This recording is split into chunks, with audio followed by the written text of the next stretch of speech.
you young leaders, what you have done. I think this is one of the best event in 30 years in Jain history. I will give this as the best event, and I would.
And you young leaders, what you have done. I think this is one of the best event in 30 years in Jain history. I will give this as the best event, and I would.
And you young leaders, what you have done. I think this is one of the best event in 30 years in Jain history.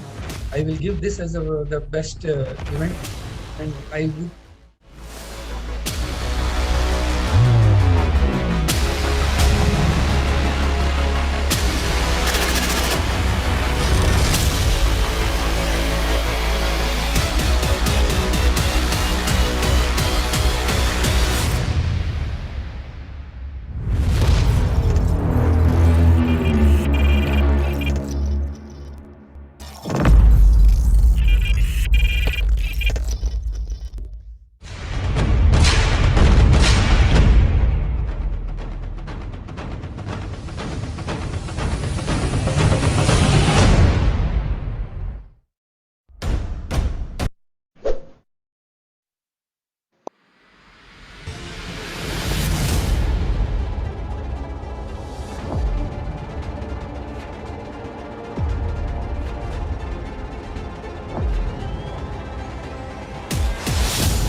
And you young leaders, what you have done. I think this is one of the best event in 30 years in Jain history.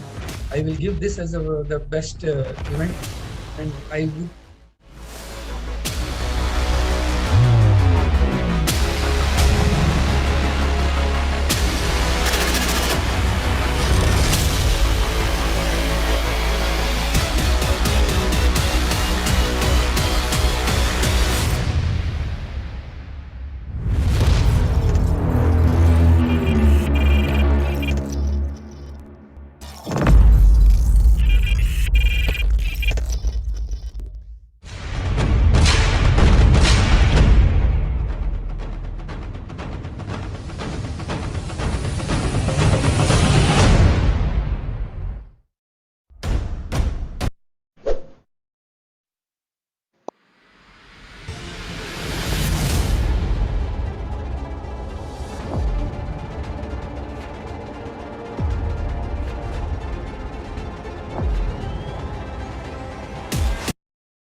We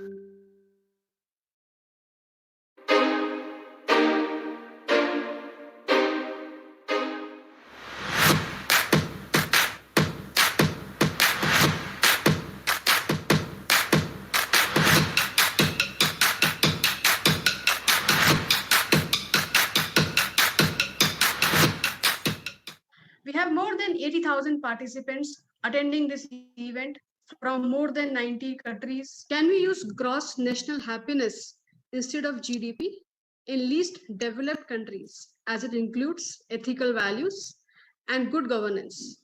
The question is in reference to the rampant increase in corruption in some LDC and developing countries like India, Brazil, and Bangladesh. Yeah, GDP definitely is not the measure of happiness.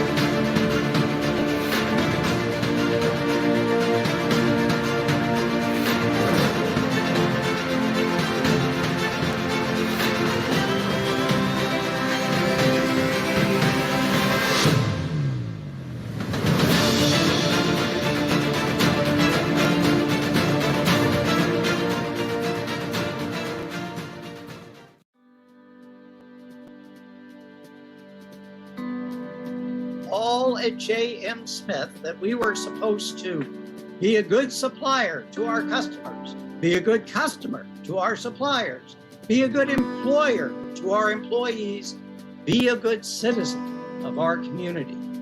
This conference and in everything that the Jan Center and its associates are doing.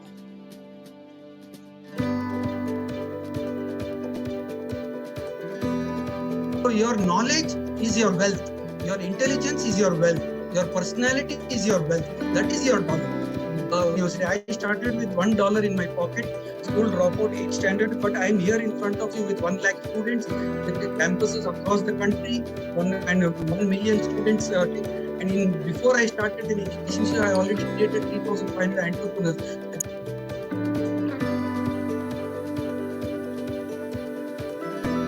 Leading from behind is also the best position to develop future leaders. From here, one can see who is most effective at handling obstacles and also influencing the rest of the team for better and worse.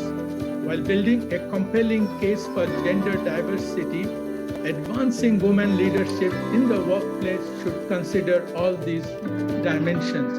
It is indeed an honor and a privilege to be invited at the International Research Summit AVLOKAN. The literal meaning of AVLOKAN is the art of self-realization.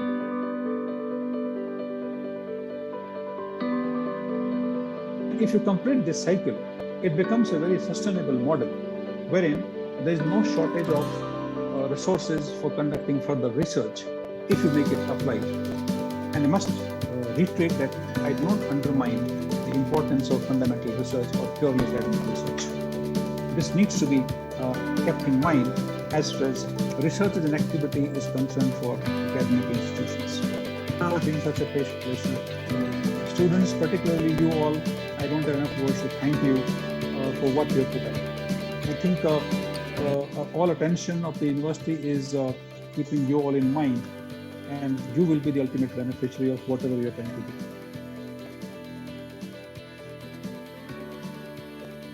Thing is to redesign the banking system so that they are devoted to do the work of the whole bank, not just tiny window in the conventional banks. The bank in Bangalore is doing very well bank for the poor, and it's doing very well in Thank you.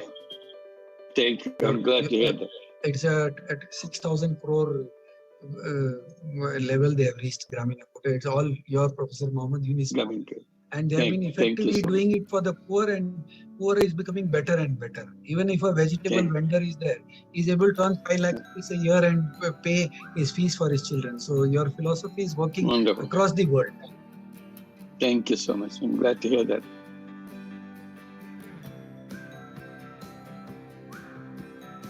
So the next decade is about 7Ds.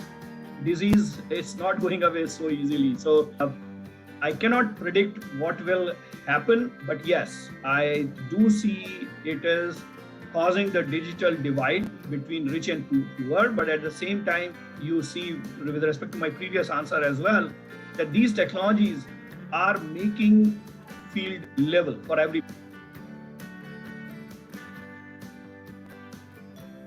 Skills and network. So skills plus network is success. Only success in networking is not in finding the right person, but in becoming the right person. True value of networking lies in helping others. Now, regarding introverts and the connect with networking, I just wanted to say that a lot of people who are actually introverts and they feel hesitant regarding networking. They feel like that it is not for me.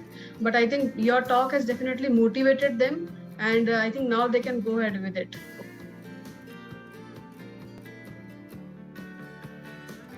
Our weaknesses represent our greatest opportunities for development. Plant many seeds, and not all of them actually grow up to be a fully nurtured plant. Some of them do, right? So you expose them to many things, and you take a step back and you start seeing where they're flourishing and kind of build a theme around it, right? There's a theme around like a pool of talents which are around that theme. Start identifying and observing that theme. And as parent and as role models, just nurture, just provide the nurturing, giving them that opportunities, and they will thrive. They'll just do what best they can do.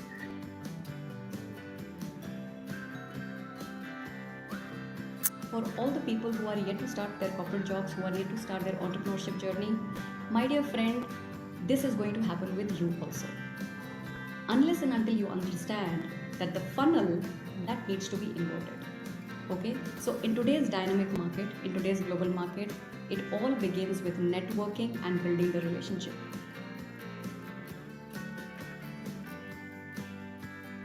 So the bad comes with the good, as I pointed out in so many of the examples.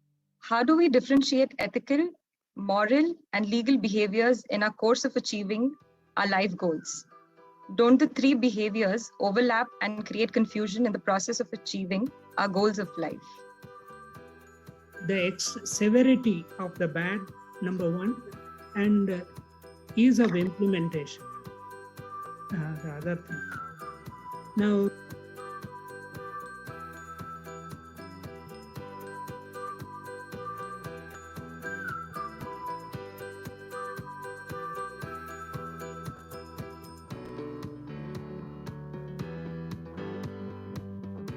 I want to share the idea that this is the way we respect other people. We don't do it by holding their hands in an age of COVID. We do it by the Asian way, actually, of acknowledging their presence and their importance and their dignity. So I thank all of you for sharing your thoughts. What light means to the darkness, that is what Dr. Kotler means to the marketer in me. Dr. Philip Kotler to me is the inventor, creator, and preserver of contemporary marketing. For me, Dr. Kotler is a university in himself. A benevolent teacher who has bestowed the world with the invaluable treasure called marketing. Dr. Philip Kotler means he provides values and solutions to the world of marketing. Thank you very much. Thank you very much. Dr. Kotler, your presence is an enlightening learning journey, not just for us, but for the thousands of people watching us live across the globe. I send my best wishes to Jane and the university and all of India. Thank you.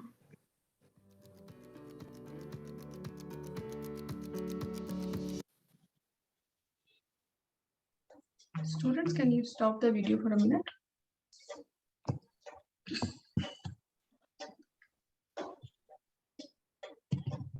Good, sir. Good evening, sir. Good evening. Good evening, sir. Good evening. Good evening, sir. Good evening, one and Good evening, sir. Good evening, ma'am. Dear participants, welcome to our 9-day International Entrepreneurship Summit, the most awaited event of the year 2022, AVLOKAN 2.0. We are going to begin sharp at 6:30 p.m. IST. Thank for your patient presence.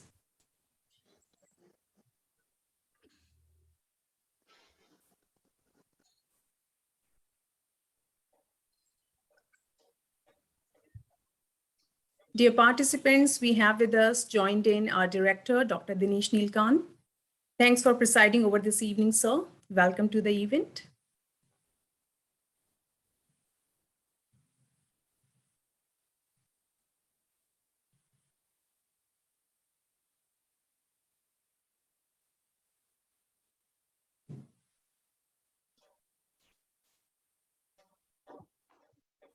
Shavi, you can put the video now.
We have more than 80,000 participants attending this event from more than 90 countries. Can we use gross national happiness instead of GDP in least developed countries, as it includes ethical values and good governance?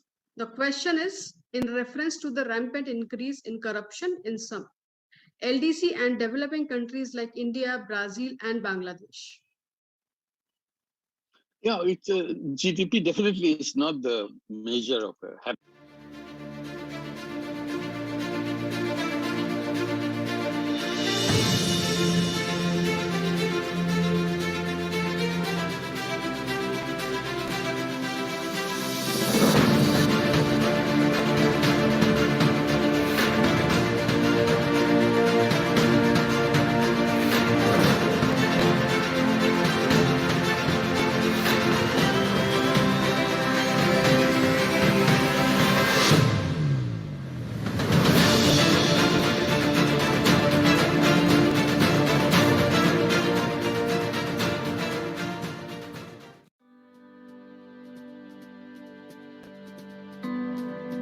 All at J.M. Smith that we were supposed to be a good supplier to our customers, be a good customer to our suppliers, be a good employer to our employees, be a good citizen of our community. This conference and in everything that the Jan Center and its associates are doing.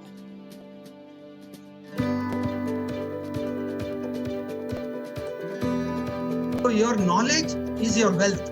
Your intelligence is your wealth. Your personality is your wealth. That is your dollar. I started with $1 in my pocket, school dropout, 8th standard, but I am here in front of you with 1 lakh students, with the campuses across the country, 1 million students. And before I started in education, I already created 3,500 entrepreneurs.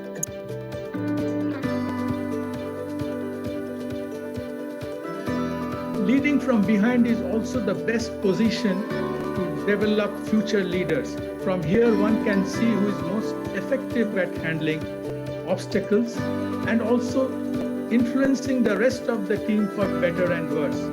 While building a compelling case for gender diversity, advancing women leadership in the workplace should consider all these dimensions. It is indeed an honor and a privilege to be invited at the International Research Summit AVLOKAN. The literal meaning of AVLOKAN is the art of self-realization.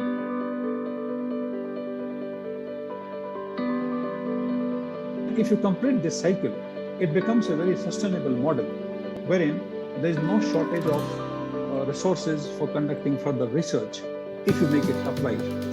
And I must reiterate that I do not undermine the importance of fundamental research or purely academic research. This needs to be kept in mind as far as research as an activity is concerned for academic institutions. In such a place, students, particularly you all, I don't have enough words to thank you for what you have put out. I think all attention of the university is keeping you all in mind, and you will be the ultimate beneficiary of whatever you are trying to do.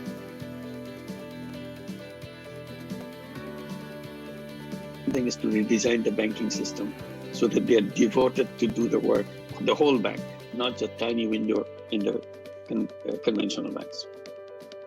The bank in Bangalore is doing very well bank for the poor, and is doing very well in Thank you.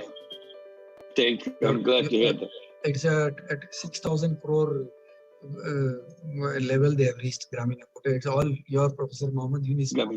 And they have been effectively doing it for the poor, and poor is becoming better and better. Even if a vegetable vendor is there, he's able to earn 5 lakh rupees a year and pay his fees for his children. So your philosophy is working across the world. Thank you so much. I'm glad to hear that.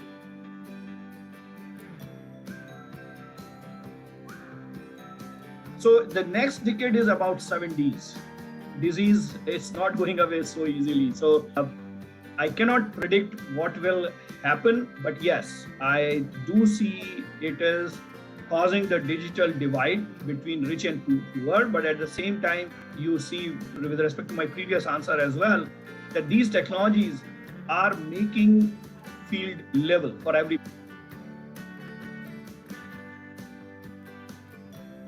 Skills and network. So skills plus network is success. Only success in networking is not in finding the right person, but in becoming the right person. True value of networking lies in helping others. Now, regarding introverts and the connect with networking, I just wanted to say that a lot of people who are actually introverts and they feel hesitant regarding networking. They feel like that it is not for me. But I think your talk has definitely motivated them, and I think now they can go ahead with it.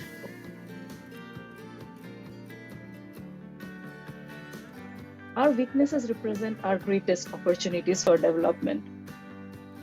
Plant many seeds, and not all of them actually grow up to be a fully nurtured plant. Some of them do, right? So you expose them to many things, and you take a step back and you start seeing where they're flourishing, and kind of build a theme around it, right? There's a theme around like pool of talents which are around that theme. Start identifying and observing that thing. And as parent and as role models, just nurture, just provide the nurturing, giving them that opportunities, and they will thrive. They'll just do what best they can do.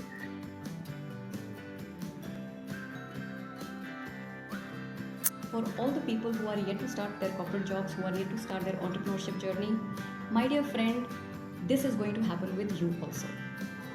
Unless and until you understand that the funnel that needs to be inverted. Okay, so in today's dynamic market, in today's global market, it all begins with networking and building the relationship.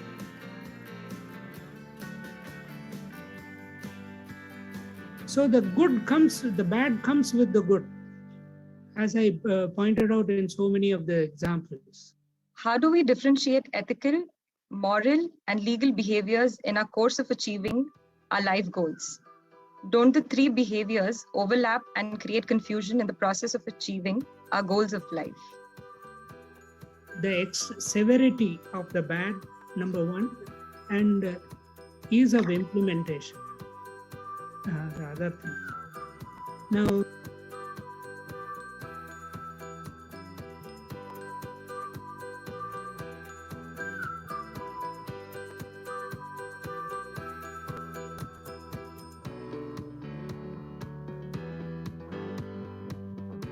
I want to share the idea that this is the way we respect other people. We don't do it by holding their hands in an age of COVID. We do it by the Asian way, actually, of acknowledging their presence and their importance. and their dignity. So I thank all of you for sharing your thoughts. What light means to the darkness, that is what Dr. Kotler means to the marketer in me. Dr. Philip Kotler to me is the inventor, creator, and preserver of contemporary marketing. For me, Dr. Kotler is a university in himself. A benevolent teacher who has bestowed the world with the invaluable treasure called marketing. Dr. Philip Kotler means he provides values and solutions to the world of marketing. Thank you very much. Thank you very much. Dr. Kotler, your presence is an enlightening learning journey, not just for us, but for the thousands of people watching us live across the globe. I send my best wishes to Jane and your university and all of India. Thank you.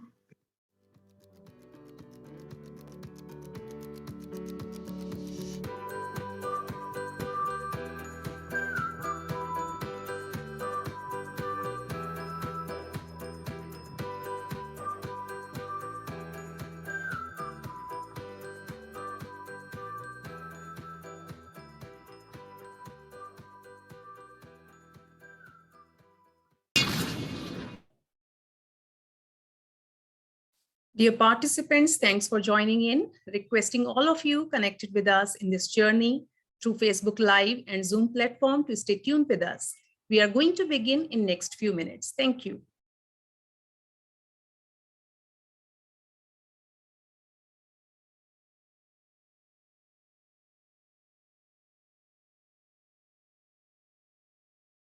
Dear all, let me brief this lovely crowd with our 9 days journey, which began with paper presentations on 3 subsequent days, 10th, 11th, and 12th of January, followed by today's event. We have with us today our keynote speaker, Gary Stewart, CEO and founder of Founder Tribes, inaugural lecturer of entrepreneurship at Yale University, UK, to speak on the topic Beyond Social Impact from 7 to 8 p.m., followed by an enlightening session by Dr. Amrit Lal Bharadwaj, professor at Cardiff Business School, UK, from 8 to 9 p.m. Tomorrow, on 18th of January, we have the incubation of Jane deemed to be University from 6 to 7 p.m., followed by a session from our keynote speaker, Michael Goldberg, alumnus, Wharton School, Johns Hopkins University, and Princeton University, Executive Director, VI Institute for Entrepreneurship, Case Western Reserve University, USA, speaking on the topic Beyond Silicon Valley, Growing Entrepreneurship in Transitioning Economies from 7 to 8 p.m. Followed by the next speaker, Dr. Robert D. Hisrich, Faculty, International Innovation Institute I4 and Bridgestone Chair of International Marketing, Kent State University, USA, delivering his talk on the topic Entrepreneurship Beyond Borders from 8 to 9 p.m. So this is about 2 days. And for today, I would like all of you, all the participants who are connected with us in this journey through Facebook Live and Zoom platform to stay tuned with us. We will be beginning shortly.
I take a moment to acknowledge the presence of our Pro Vice Chancellor, Dr. Ishwaran Iyer. Thanks for joining in, sir. A very warm welcome to you. Thank you, madam. Good evening, sir. Welcome to the International Summit, sir. Thank you so much for joining. Yeah, thank you, madam. Good evening, sir. Good evening.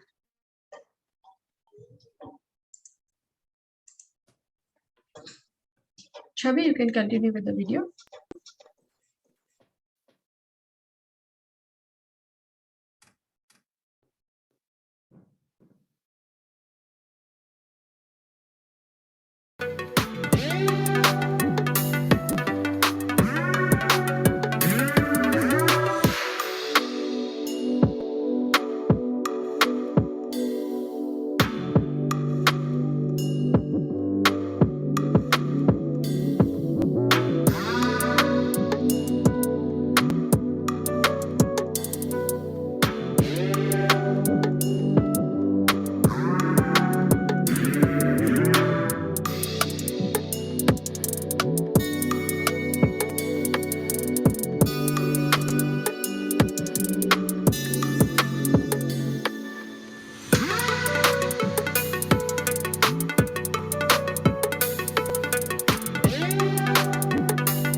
Dear participants, we have with us joined in our IQAC coordinator, Dr. Asha Rajiv ma'am.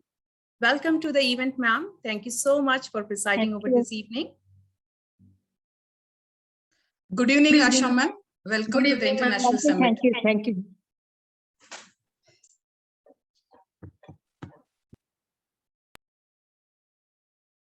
We can continue with the video.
Shortly, we are going to begin, requesting all our participants connected through Zoom and Facebook Live to stay tuned with us.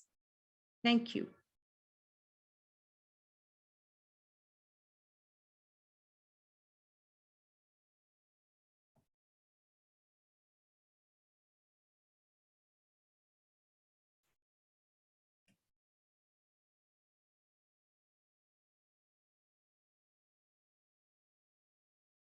I would like to remind all our participants to join at 6 p.m. sharp tomorrow for our next sessions. As today we are starting at 6:30 p.m., but from tomorrow onwards, we are going to begin at 6 p.m. sharp. Requesting all of you to log in 15 minutes prior to the sessions. Thank you.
Dear participants, welcome to our 9-day International Entrepreneurship Summit, the most awaited event of the year 2022, AVLOKAN 2.0. We are going to begin sharp at 6:30 p.m. Thanks for your patient presence.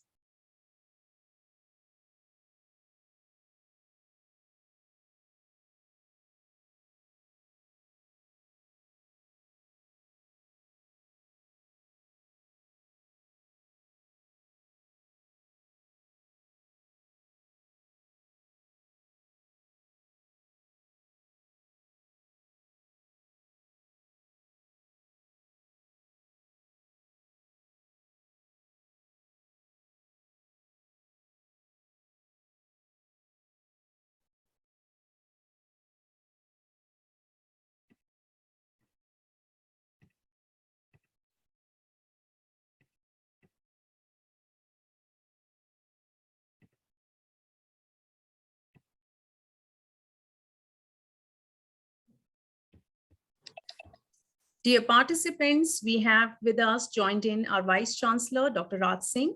Welcome to the event, sir. Thank you so much for presiding over this evening. Good evening, sir. Good evening, everyone. Good evening. Good evening, sir. Good evening, Dr. Saab. Good evening. Yeah, good evening. Good evening, sir. Good evening, everybody. Good evening, sir. It is so nice to see all of you again after a gap. I'm reminded of August 2021. I used to join almost every evening like this. So memories are refreshed.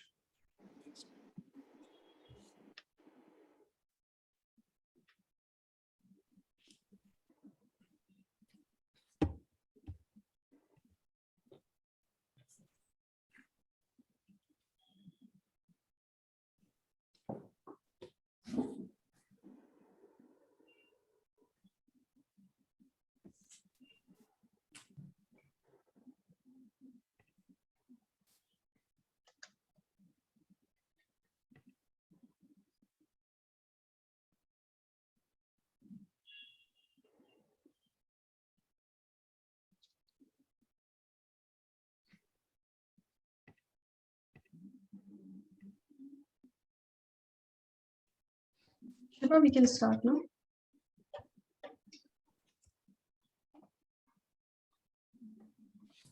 The new year has just begun, and here we come with the first academic festival of the year 2022 in form of AVLOKAN 2.0. In the words of Peter Drucker, the renowned management guru, entrepreneurship is neither a science nor an art. It's a practice. And here we are with world's most renowned intellectuals to learn and adopt this practice. My namaste to all dear participants, delegates, speakers, and dignitaries. It is an absolute honor and privilege to welcome you all to our 9-day International Entrepreneurship Summit of AVLOKAN 2.0 on the theme Beyond Sustainability, Trends in Regenerative, Socially Responsible Community Venture, organized by Vidyanidhi, Student Research and Development Cell in association with Gyanidhi, Faculty Research Cell of Center for Management Studies, Jain, deemed to be University. Prayer is an action of devotion. It is the process of conveying our heartfelt emotions to the Almighty to seek the blessings. So let us begin the inaugural ceremony with the prayer by Professor Vaishnavi.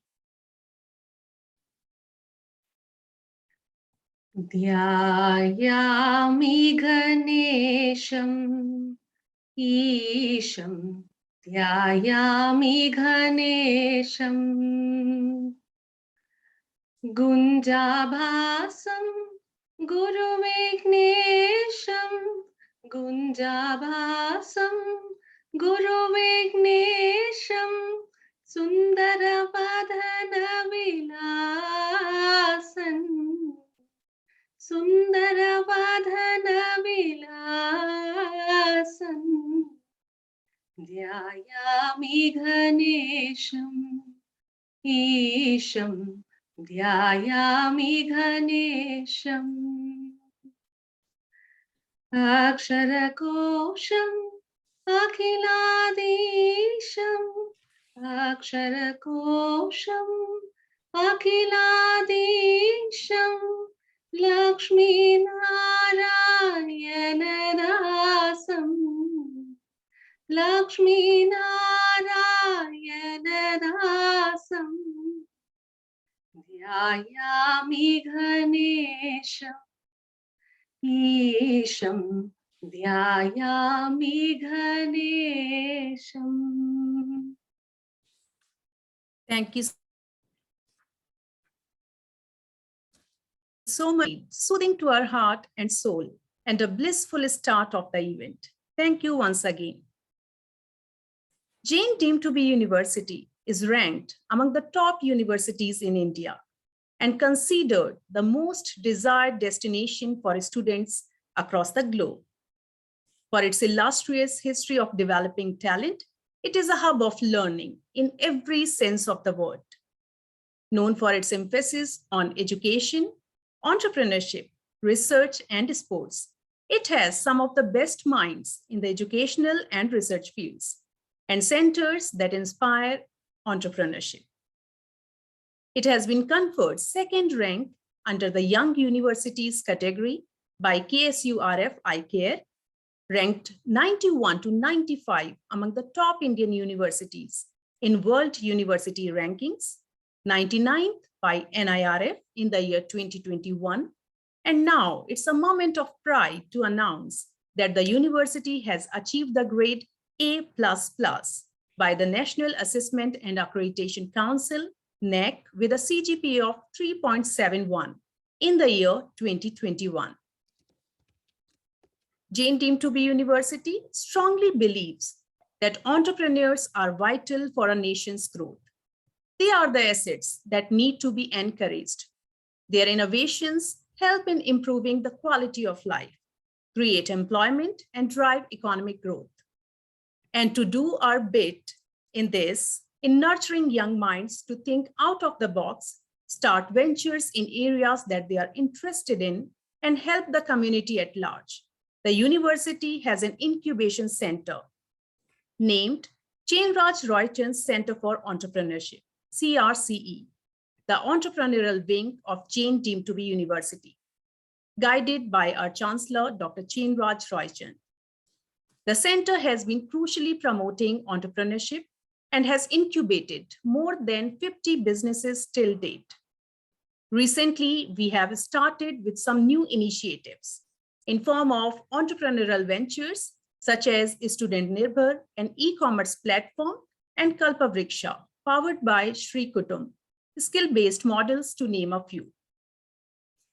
Center for Management Studies, an integral part of Jain deemed to be university, is an institute that harnesses an international outlook with the commitment to create top business leaders and aspiring media professionals. CMS has been ranked 11th among the top BBA institutions in India in the survey conducted by Times of India, awarded with grade A+ from CRISIL, ranked 14th as best college and placed in top 5 for academic excellence in India Today ranking 2021. Hence, CMS is an ultimate destination for students where they can find new avenues to fulfill their dreams. Once again, a very warm welcome to all our participants, delegates, speakers, and dignitaries to this 9-day International Entrepreneurship Summit of AVLOKAN 2.0. Before we begin with the session, I wish to convey our heartfelt gratitude to our Honorable Chancellor, Dr. Chenraj Roychand, and Vice Chancellor, Dr. Raj Singh, for their continued support to grace this event. And on this note, I would like to take the opportunity to introduce our dynamic academician, the man who has devoted himself completely to elevate the educational system in Jain deemed to be university, with the transformative approach, introducing innovative teaching learning structure through his own invented models. He is the one who has left no stone unturned to inspire us in every possible manner. His leadership skills are reflected in all developmental activities of our institution. Now, without further ado, I would like to welcome our esteemed director, Dr. Dinesh Neelkan, to deliver the welcome address. Over to you, sir. Okay, thank you. Thank you very much, Dr. Shiva Chaudhary, and hope I'm audible. Yes, sir. Yeah, thank you very much. Good evening and my pranams to all of you. Thanks for joining us. So good evening, one and all. So respected Chancellor, Dr. Chenraj Roychand, Honorable Vice Chancellor, Dr. Raj Singh, all the principal officers, speakers, delegates, participants, students. My pranams to all of you. And on behalf of Jain University Center for Management Studies, I welcome you all for the International Summit, AVLOKAN 2.0, on the theme, Beyond Sustainability, Trends in Regenerative, Socially Responsible Community Venture. I appreciate the presence of the leading thinkers of entrepreneurship and the participants from 60 countries, including all continents across the globe. I also want to appreciate some participants from some countries, in spite of an odd hour, they are with us. So thank you very much.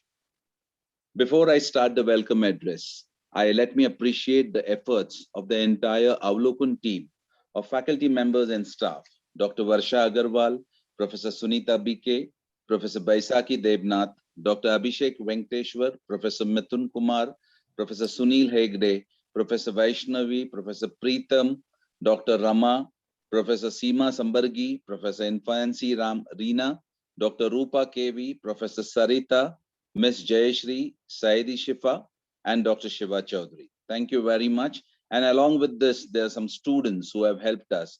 That is Pooja, Chirag, Bhavya, Pavana, Kiran, Munwar, Harita, Gurpreet, Kirtana, Gayatri, Shivani, and many more, Shekhar. So for bringing this event actually live to all of us. So thank you, my dear students. Thanks from the SRDC for putting such a wonderful effort, and doing an event of this magnitude is not that easy. So thank you very much, and we really appreciate. The theme is entrepreneurship, and when I look at it, I find that it is beyond business.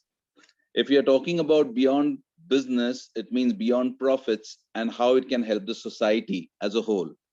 Now, this gives me a thought on innovation. But let me tell you, pandemic has taught us so many things. We have realized the fact that how business are getting transformed. And it's not about only businesses getting transformed. The businesses are getting transformed in a way where we have to see that it's not only it is my advantage, it is to the advantage of the society. If that has to come in, that will make a lot of difference. That is what even in now in India, in the NEP, it has been looked into, that your business sustainability and how your civic sense is being taught, that has been taken into consideration. In every business, noble sustainable strategy should be implemented, and this has to be implemented. The reason being, every student should know that how I can contribute to the planet, how I can save this planet, what is that I can do so that it can make a difference to the society. Now that is what, and then it gives a birth to something called social entrepreneurship. We coming from the education industry, it is a right, and we should say it is a responsibility, that the coming generations which are coming in, we have to teach them entrepreneurship, but we have to also teach them with entrepreneurship that profit is not the only objective. There are other things connected to it, that how you can keep the society at peace, how you can keep the planet at peace, and you have to also look into that what best you can do so with innovation, so that you can really make a difference to the society. In fact, in this 9 days event, we are going to learn from so many experts from different fields, and we will definitely learn so much out of this. And I'm very sure that this is going to give a lot of information that what can be done under these circumstances. Over to the MC. Thank you very much for giving me an opportunity, and hope so that we will definitely collectively learn together that how we can definitely help the society. Thank you very much. Thank you so much, sir, to share your profound ideas with us. This particular address, how you have already talked about lots of points, certainly benefited us with your breadth of knowledge and depth of expertise. Giving us your time really helps in making this summit fruitful to our participants. Thank you once again. Now, on this note, I would like to extend a very warm welcome to our esteemed Vice Chancellor, Dr. Raj Singh, who is always there to impart his overwhelming support. And I feel honored to take this privilege to welcome you, sir, for inspiring us with your mentorship and guidance by delivering your golden words of advices for today's event. Over to you, sir. Thank you, Dr. Shiva. A distinguished keynote speaker, Gary Stewart, I can see him on the screen. A very warm welcome on behalf of our Honorable Chancellor, who is trying to make it because of being slightly unwell. My greetings to you from his side and on behalf of the entire university. When I say university, I'm extending greetings to you, sir, from almost 60,000 students. And as a group, we are more than 100,000. All are looking forward to listening to you and the galaxy of speakers who will follow in days to come. My heartiest congratulations, Dr. Dinesh and the entire team led by convener Dr. Varsha Agrawal and all the faculty members and students whom Dr. Dinesh mentioned. I fully appreciate what efforts it takes to put in place a conference of this magnitude. I'm reminded of AVLOKAN 1, which was held in August 2021, where it went on for 10 days. And I can feel, looking at the galaxy of speakers who have put in place, this one to be much bigger than that. So I think this tradition will continue breaking the records which you set last time. And this time it is on something which is very, very important. Friends, not only in India, but globally, if you look at the environment is being shaped by this pandemic, which is believed that's trying to enter the endemic stage and is going to linger. Its effects are going to linger, and therefore the imparting of education is going to be greatly affected in the new normal, which itself is dynamic. There's nothing like the new normal. We had a mission which came as a consequence to the pandemic, which is called Atmanirbhar Bharat, or Self-Reliant India, which connects India more and more to the world rather than isolating itself. And as was pointed out, we have a third national education policy announced in 2020. So I think it's a great blend of the factors which are creating new demands on the education system, which is creating new demand on the innovation system of the country. And as universities, we are an integral part, rather a very, very important part of this innovation system, because without universities, we cannot think of innovations in a country. If it has been lacking in our country, I think it has to be taken up. I'm sure on these ideas, our distinguished speakers will touch upon these points, where a very, very rich experience of academics and entrepreneurship in different continents, maybe US or Spain and UK. And I think he will be able to better present those subtle nuances which are involved in entrepreneurship, other than the theoretical concepts and the framework which we create. On this occasion, I would like to mention that at the university last year, after setting off the COVID-19, we embarked upon a very important journey called Jan 2.0. And this Jan 2.0 is significantly different from Jan 1.0, which is that a greater emphasis is being laid on innovation and entrepreneurship. We have envisioned this university to be a leader in entrepreneurship and solopreneurship. Because if you look at in country, particularly government after government for the last 70 years have been thinking of improving the standards of living or elevation of poverty, kind of concepts which are more political than something happening on the ground. And with sophistication of concepts like fortune at the bottom of pyramid by C.K. Prahlad and many other concepts, I think the time has come when we on ground take these initiatives, and universities have to take a lead, as I mentioned earlier. Considering this role of the university in the new landscape of education and innovation, we have based Jan 2.0 on 5 strategic pillars.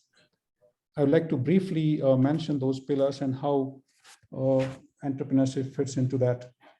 The first pillar is that we have to globally benchmark and be locally relevant, which means that globally the best frameworks and technologies have to be used to create solutions to local problems. And they should have the potential to globalize, which is nothing but the self-reliant India call by the Honorable Prime Minister. The second pillar of this strategy is that we need to co-create with industry. And for that, we need to cohabit. The time has come in India when industries and academia have to work together, and most startups have to be incubated on campuses. It's only then we can make the desired impact as far as entrepreneurship and as social entrepreneurship is concerned. The third strategic pillar is we need to leverage technology and differentiate our contents and teaching learning methods. And without technology, it's almost impossible. I was reading somewhere that by end of the decade, there'll be only 2 types of companies, one which use artificial intelligence and the second were gone out of business. There's no third category. Now this is just to illustrate the importance, one of the important technologies. And the fourth, and which is the most relevant for today's summit, is we need to take education at the intersection of research and practice. And when I say practice, this is where innovation and entrepreneurship comes in. And closely linked to all these 4 strategies is curating a culture of organization, which is intentional, which is not allowed to evolve on its own, but is directed so that we can achieve the things faster.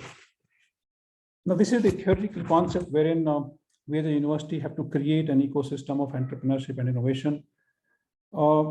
Defining this in theory is a closely interlinked rather interaction of three things: creativity, innovation, and entrepreneurship. In simple terms, creativity is generating new ideas. Innovation is operationalizing those ideas on ground to solve the problems. And entrepreneurship is a specific case of innovation when it's applied to venture creation. It's as simple as that in theory, but when you hit the ground, there's much more to this. As I'm sure the keynote speaker will touch upon these issues, how cultural nuances come into play, what it takes to make organizations ready for investing. Those are the real issues which can make or break a startup. Because in theory, we can come up with an excellent business plan, but operationalizing is extremely difficult, and no wonder the mortality rate is very, very high. So if on average, there's 3% success of startups all over the world, can we as a university make it 4% or 5% or 6% through our efforts, through institutionalizing the process of innovation and entrepreneurship? It is with that intention, we have tried that every student, every faculty has to be initiated into the process of innovative thinking and applying it to creating startups. And at micro level, we are talking about solopreneurship, which Dr. Dinesh referred to in brief. Our idea is that every student should be able to earn what they spend in education. A very tall dream, but I think the work of last couple of years, which has gone into it, we are almost ready to hit the ground. And we want that students should learn in real time what the nuances of entrepreneurship mean. Our model of entrepreneurship is slightly different in the sense that it may not require huge investment. The model of our Honorable Chancellor is from nothing to something, which means the students don't have to invest in creating a venture. It is something with the university's support. It's just the ideas should come from the students, and rest happens as they proceed. And for that, of course, not only we teach the theoretical framework of entrepreneurship, the approach to entrepreneurship, but also support them financially, support them in terms of incubation and acceleration facilities. And that's why the university has an incubator funded by Department of Science and Technology, Government of India, as well as Chandra Roy Chand Center for Entrepreneurship, which is functioning as an accelerator. And I'm very happy to announce that in last about 4 years, we have produced about 500 entrepreneurs through more than 100 enterprises. And this journey has to now accelerate, because we just cannot make an impact with such a small and minuscule number considering the size of a country. And therefore, we are looking at initially thousands and perhaps millions, maybe 10 to 20 years from now. It's a question of starting a chain, and that can happen in a university of our size with more than 20,000 students in full-time education, and everybody coming together irrespective of the discipline, because I believe entrepreneurship is not the proprietary of just management graduates and engineering graduates. Irrespective of discipline, you need to be initiated in this. And just to clarify, entrepreneurship does not mean owning an enterprise. Entrepreneurship is a way of life. Entrepreneurship is a way of thinking. Entrepreneurship is a way of approaching the real life problems. Maybe as an employee in a company, we can behave like entrepreneurs and contribute. I think that's the need of the hour. And that is how we want to contribute to the innovation system of this country and justify existence, which is also one of the major objectives of education in our country. It says that you not only groom professionally competent people, but also citizens who are socially sensitive and sensible. And I think in that context, the social entrepreneurship plays a greater role.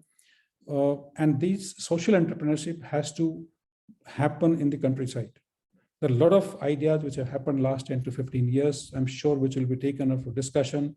A lot of new research ideas will be presented by our speakers over next 9 days. So I think I'll stop here. I personally wanted to be here to welcome Gary Stewart, who has been very kind to accept our invitation and be with us this evening. Everyone, as was said, that we have audience joining us from 60 countries. I remember last time the highest number we reached was 70,000, and this time Varsha tells me that we may cross 100,000 people joining us different times over next 9 days.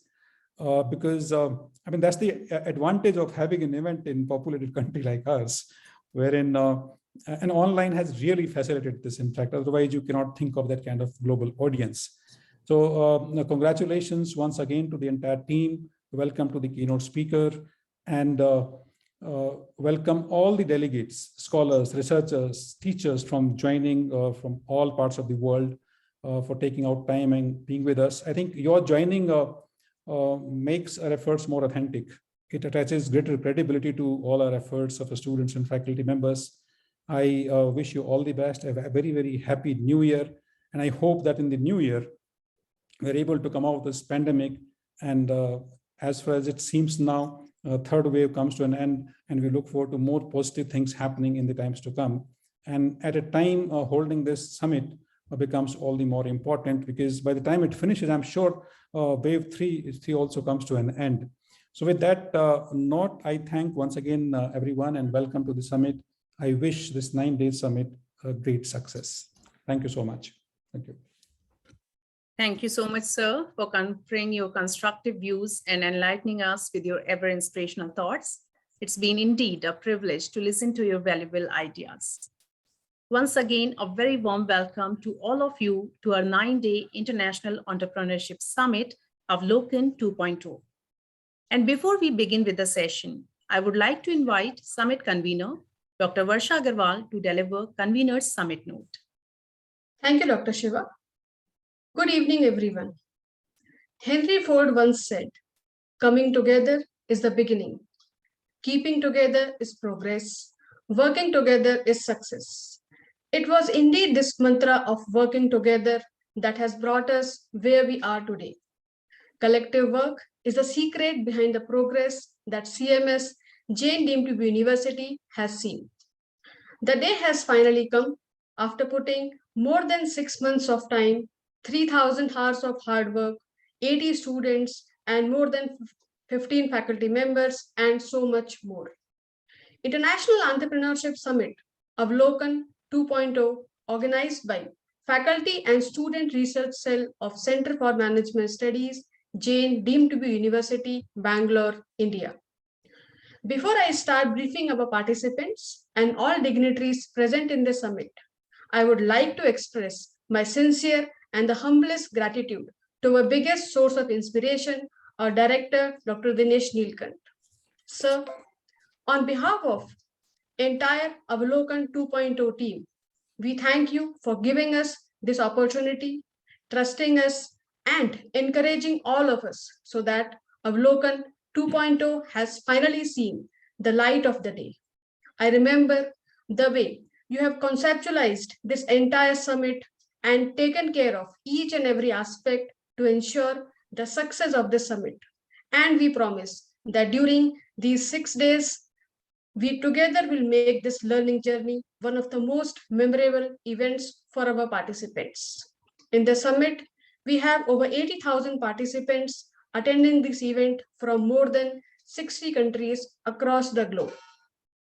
The 9th International Summit comprises sessions by 22 eminent national and international level renowned speakers such as Gary Stewart, CEO and founder of Founder Tribes, an inaugural lecturer of entrepreneurship at Yale University, United Kingdom, Dr. Chainraj Roychand, Chancellor, Jain deemed to be University, India, Michael Goldberg, Executive Director, VO Institute for Entrepreneurship, Case Western Reserve University, USA, Dr. Robert D. Hisrich, Faculty, India International Innovation Institute, I4, and Bridgestone Chair of International Marketing, Kent State University, USA, Professor Amrit Lal Bharadwaja from Cardiff University, UK, Dr. Jay Rao, Professor of Strategy and Innovation, Babson College, USA, as well founder Innovation, Barcelona, Dr. Ellen R. Cohen, alumnus, Harvard Business School,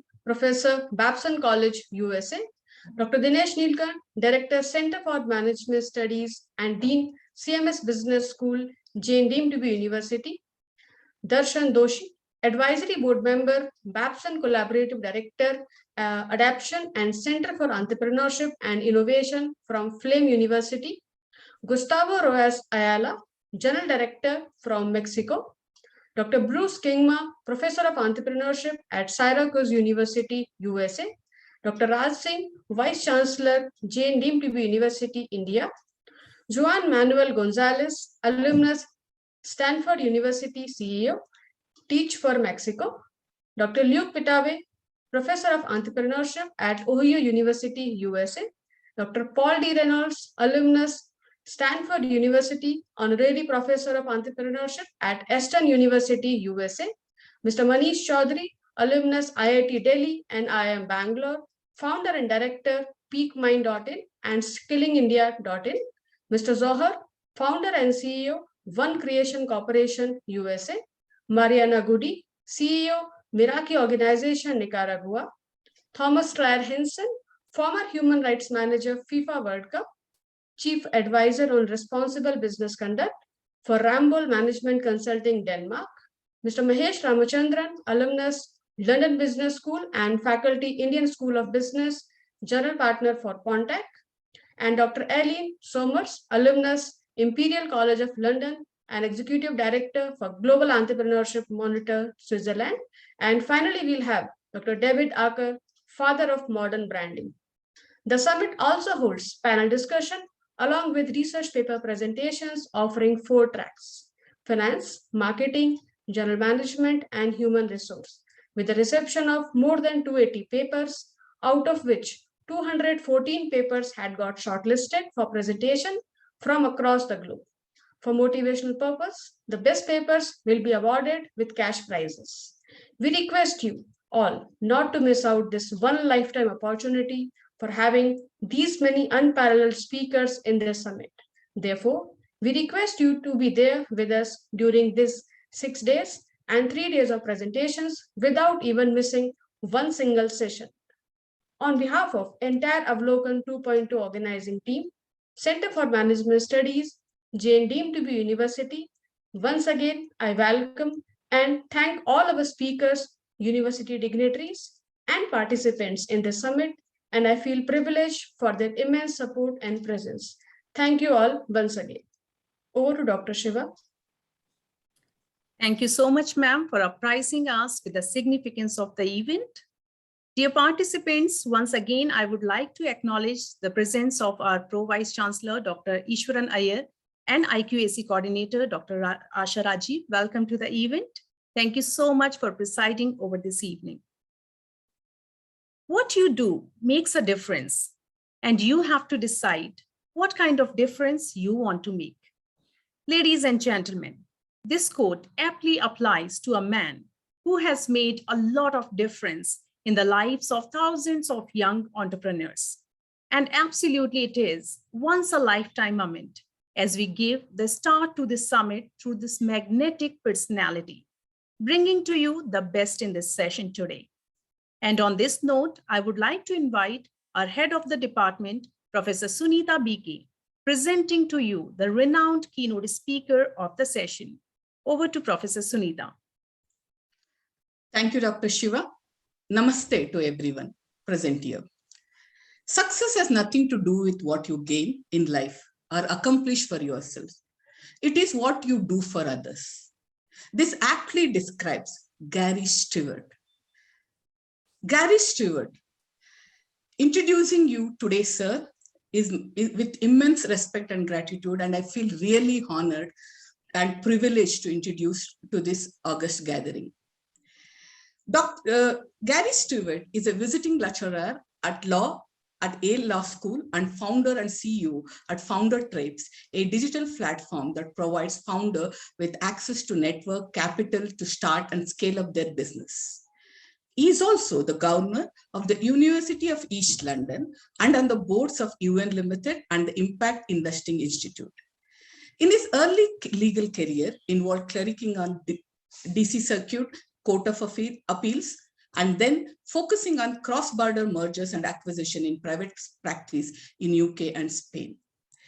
With this immense experience, he leveraged this experience in entrepreneurship and educated a lot of young minds in Spain and in UK. He founded Goa Internet Services, acted as a managing director at IE Venture Lab. Dear audience, IE Venture Lab is a renowned institute for entrepreneurship in Spain. And while being an associate professor, sorry for that, being an associate professor at IE Business School, IE Law School, and operated as a CEO at Vaira, Spain and UK, where he invested in the portfolio of 185 companies, now more than 1.5 billion worth. Dr. Varsha Agarwal, when she told all of us that Gary Stewart is going to be the keynote speaker.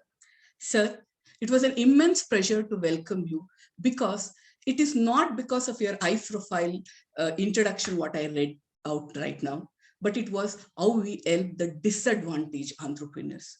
Today, when we talk about sustainability, it's not about putting money in businesses which is already loaded. It is about putting money and advising those businesses where nobody is going to look after. Sir, it is indeed a huge honor for Center for Management Studies, James Dean to be University, to host you on this platform. Thank you very much for agreeing to participate in our event. Thank you, sir. Well, first of all, thank you so much. I mean, these are some of the best introductions I've ever had. So this is really wonderful. And it's great to see so many people participating. So I'm going to share my presentation. Hopefully you guys are going to see it. Please let me know if for whatever reason you don't. It's coming, sir. Everyone can see that? Okay. Yeah. So I'm going to spend the next 40 minutes or so. Let me just look at my watch. Talking a little bit about kind of my entrepreneurial journey and some of the lessons that I've learned. This was the last time I was actually in India. It was in 2019. So I remember the energy of the streets. We were there for the tech summit with the UK ambassador or high commissioner. That was really noisy, but I'll kind of then go to kind of a bit about what I want to talk about. Like I said, my story, then an overview of the global entrepreneurial ecosystem, look at some key data points, and there are a lot of kind of numbers there, so sorry in advance. A little bit about kind of what it means to democratize entrepreneurship globally, and then finally some of the lessons learned. So I think you guys have done a really good job of explaining kind of my background, but just in case, I was born in Jamaica, the island, immigrated to New York when I was a kid, went to a bunch of different schools, first in the Bronx School of Science, one of the specialized schools in New York, then went to Yale College, where I guess I did pretty well academically, magna cum laude, Phi Beta Kappa, and then on to Yale Law School. So 7 years in total in New Haven, Connecticut studying. And then I worked at a bunch of different law firms, as was mentioned, in New York, London, eventually in Spain. And then after about 5 years of being a lawyer, I decided I wanted to do something that I found a bit more interesting, because I didn't find corporate law as interesting as I expected. So I set up my first business, which was an online real estate agency called Nuroa, or GoNet Internet Services. We eventually sold that to an Australian competitor, so we had an exit. And then during that time period, IE Business School reached out to me, and then eventually I started to work for a large telco called Telefonica. But just to give you a little bit of flavor as to the different organizations, IE Business School, I guess it's kind of one of the top ranked business schools in the world. And so there they kind of brought me in because they wanted to make entrepreneurship more relevant, because they were seeing that there were loads of students that kind of wanted to be entrepreneurs, and they kind of really wanted someone who had been there and done it to kind of be one of the guiding forces. So they gave me a pretty large remit to kind of help them to revise the curriculum, as well as to kind of make entrepreneurship more relevant to the students. And even from the students in this picture, lots of them, this was back in 2010, a lot of them are still entrepreneurs today. So I think that was pretty cool. And then more recently, as was mentioned, I was invited back to my law school, Yale Law School, to teach entrepreneurship, because what we're seeing in the US is that everyone is trying to get into entrepreneurship. So before, everyone thought that the best careers were basically becoming a lawyer or a doctor, but now Yale Law School, which is #1 in the country, or Yale Medical School, both of them are thinking about how you can kind of incorporate notions of entrepreneurship into kind of more traditional professions, right? Because people don't think about it, but lawyers and doctors are also business people. A lawyer needs to be able to run a law firm to figure out how to manage accounts. Doctors have to do the same. It's not simply about operating and going into court. It's also about figuring out how to acquire customers, how to keep them, how to monetize them, how to hire the right teams, et cetera, et cetera. So the person on the right is a guy named, well, with me in the picture on the right is a guy named Joseph Tsai. Joe went to Yale undergraduate as well as Yale Law School. He's also now the co-founder of Alibaba. So he's donated a quite sizable amount of money to the law school and to the university more generally to try and get the university to prepare students to become more entrepreneurial like him, right? Like you can kind of go into university and not know what it is that you want to do. And then turns out you become a billionaire because you kind of started a company that is really, really relevant. So that's where he's putting his money where his mouth is. And I was the inaugural professor to kind of kick off that leadership program that he is paying for. But going back a little bit, something that I think the Vice Chancellor mentioned as well, I was really surprised when I was in Spain that, I got a call one day from the guy that would eventually become the CEO of Telefonica globally, asking me if I would help Telefonica to set up kind of an innovation hub within the company, right? And so I didn't really understand at the time what Telefonica was interested in because it's a company that has about 50 billion euros a year in revenue, at least this is when I left, had about like 300 million customers, 120,000 employees approximately, the 5th biggest telco in the world. But what they were seeing is that they were losing market share and like investors weren't as interested in them, right? And it was because of this. This was a presentation I gave back in 2018, but the numbers would only have accelerated since then, which is that Apple is now a $3 trillion company by itself. But back then it was an $861 billion company in 2017. And the large telcos and the large, let's call them more traditional companies, we're seeing even back then that Google and Facebook and Apple, that they were writing the way that the world would kind of operate, right? They were going to become the default destination sites and everything we did would kind of have to be intermediated by them. So the reason that Telefonica hired me was essentially to try and figure out how do we see if a kind of larger company can start to think more entrepreneurially. So again, this goes back to what the Vice Chancellor says, which is that even if you belong or work within a large company, a lot of times now they are trying to figure out how they can think more like entrepreneurs themselves, because if not, then these entrepreneurial companies will eventually end up kind of dominating them. And dominating them means essentially killing them. So you can see the example of Blockbuster in the US or Netflix. There was a time when we all went to movie theaters. Now, for the most part, we're all streaming them. There was a time where we all bought stuff kind of offline. Now there are solutions like Alibaba and Amazon, and these are the companies that are kind of redefining the way that we live our lives. And this is only the beginning, I think, of this larger boom. And so as part of Wayra, I got to kind of meet lots of really interesting people. And again, it was kind of great to see how there was a huge cross section of people, whether you're talking about royalty like Prince Charles and the Queen, or prime ministers and presidents like Joe Biden and Boris Johnson, or celebrities like David Beckham and will.i.am. All of them were interested in entrepreneurship. And so because I was, I guess, in the right place at the right time, I got to meet lots of interesting people and understand really that this conversation about entrepreneurship is not something that's limited to, conferences like this. It's being had at the very highest levels of society as everyone is trying to figure out where are the jobs of the future going to come from, where are the technologies or the kind of practices of the future going to come from. It's going to come from clever people like you guys on the phone, not from the people who are in the pictures who may be kind of very glamorous today, but it's going to come from some clever person who's probably relatively young, who sees a problem and a solution that other people simply can't see. And this is the reason that everyone, I think, is so interested and invested in supporting entrepreneurs. And so when I was at Wayra as well, what we started to see is, loads of different organizations started to reach out to us and say, well, hey, we see what Telefonica is doing, and it seems like you guys are doing it okay. How do we get into the game? And again, going back to something that the Vice Chancellor said, we saw that there were lots of big corporates that were coming to us and saying, we face the same exact challenge that Telefonica faces. We're worried that the Googles and the Facebooks and the Amazons of the world are going to completely make us irrelevant, and we need to figure out how to become relevant within this digital space.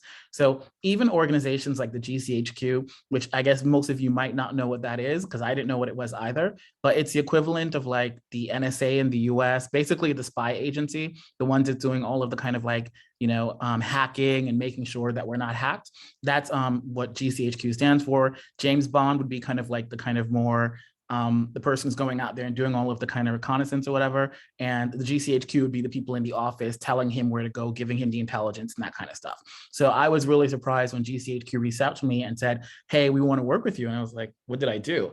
Actually, I hadn't done anything, but what they wanted to understand was how they could work with entrepreneurs to make the UK more cyber safe, right? Because what they understood is that by themselves, even an agency that's pretty well funded, a few $1 billion a year, lots of authority, lots of prestige, by themselves, they're not going to be able to do everything. And the only way they're going to be able to really, kind of keep the UK secure is by making sure that they work with entrepreneurs to figure out the solutions to kind of protect individuals, to protect small businesses, so that we're not held at ransom by kind of like these cyber terrorists, right? They can't do it by themselves. And you saw the same sort of thing again, not just with the GCHQ, but with large pharmaceutical companies like Merck and Novartis, doing the same sort of rationale, which is that it's great to kind of come up with a drug like, Viagra or whatever the case may be, but there are going to be lots of these telehealth and other solutions that, people at Merck are not going to be able to discover by themselves. So they want to bring in people who can think entrepreneurially, or they want to work with entrepreneurs so that they can help them to accelerate their innovations, and that then Merck or Novartis can either have a piece of it in terms of equity or be the distributor of that technology with some sort of exclusivity. And again, this was like in so many different spaces we were seeing this.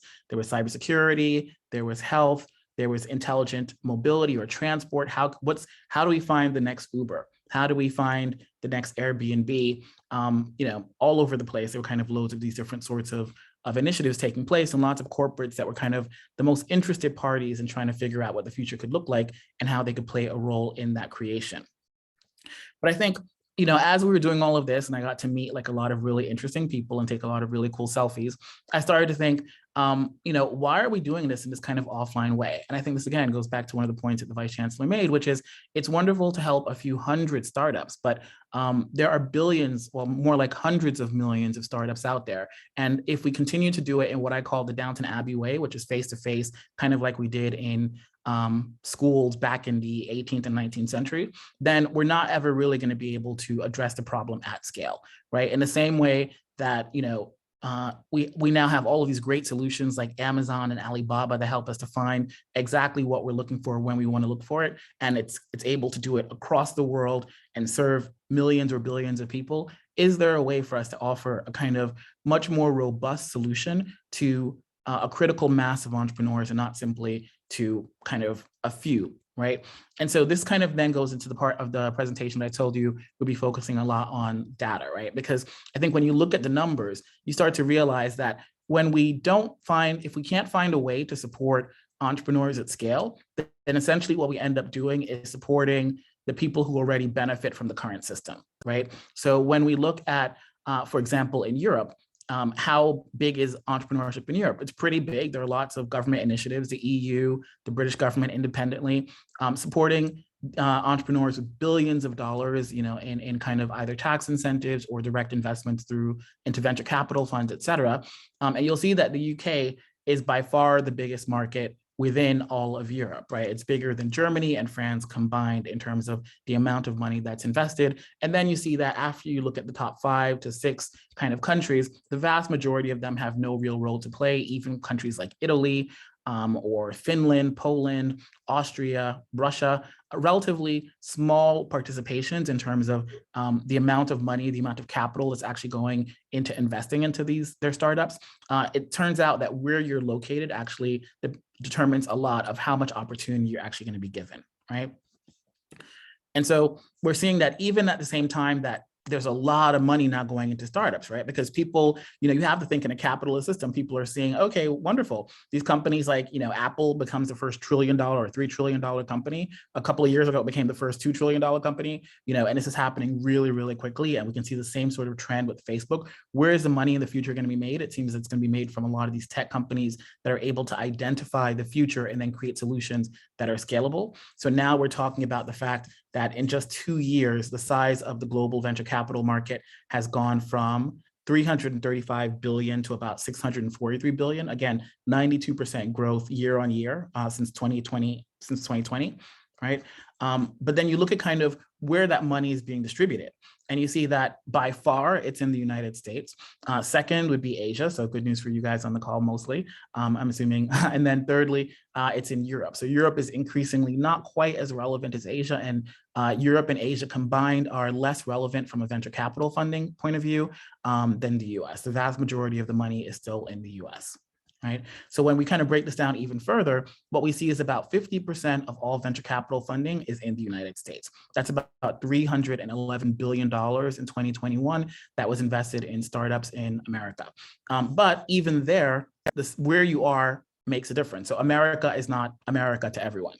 So if you're based in Silicon Valley and San Francisco, that's about 34%, just this one small region of all venture capital funding in the US. And then once you throw in New York and Boston, the three of them combined, and again, these are only 3 cities in a country of, I think, almost 380 million people. These 3 cities account for about 62% of all venture capital funding and 30% of the global total. So America has outweight support or importance in terms of overweight support and importance in terms of venture capital funding. But then even within America, we really are only talking about a few cities, right? And this is because America has the best infrastructure for venture capital, because that's where most of the top investors are.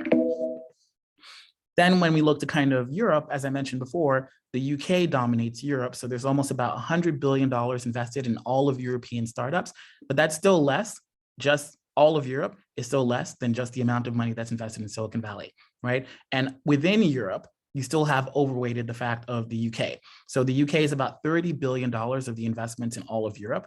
And then within the UK, 87% of the investment occurs in London, right? So what you're basically saying is that London is far and away the most important city in all of Europe for venture capital investment. You have some dispersed around the rest of the continent, but for the most part, when we talk about venture capital in Europe, we're largely talking about the UK, and we're largely talking about London, which goes again to the point that where you are determines a lot what opportunities you're going to be given.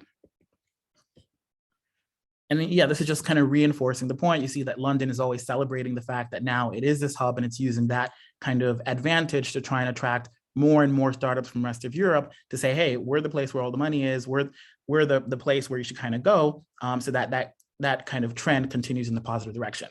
But I think one of the interesting statistics is that even though London is the best market for venture capital in Europe, that's largely because the majority of the money is coming from the US, right? So 60 to 70% of all venture funding within the UK comes from American investors. So what London is really benefiting from is the fact that American investors feel comfortable in London. They're willing to kind of set up offices here, and they're willing to kind of invest in UK companies. They share the same language, maybe even some of the same cultural ties, right? So again, it just kind of goes to show, kind of affinity and location matter a lot.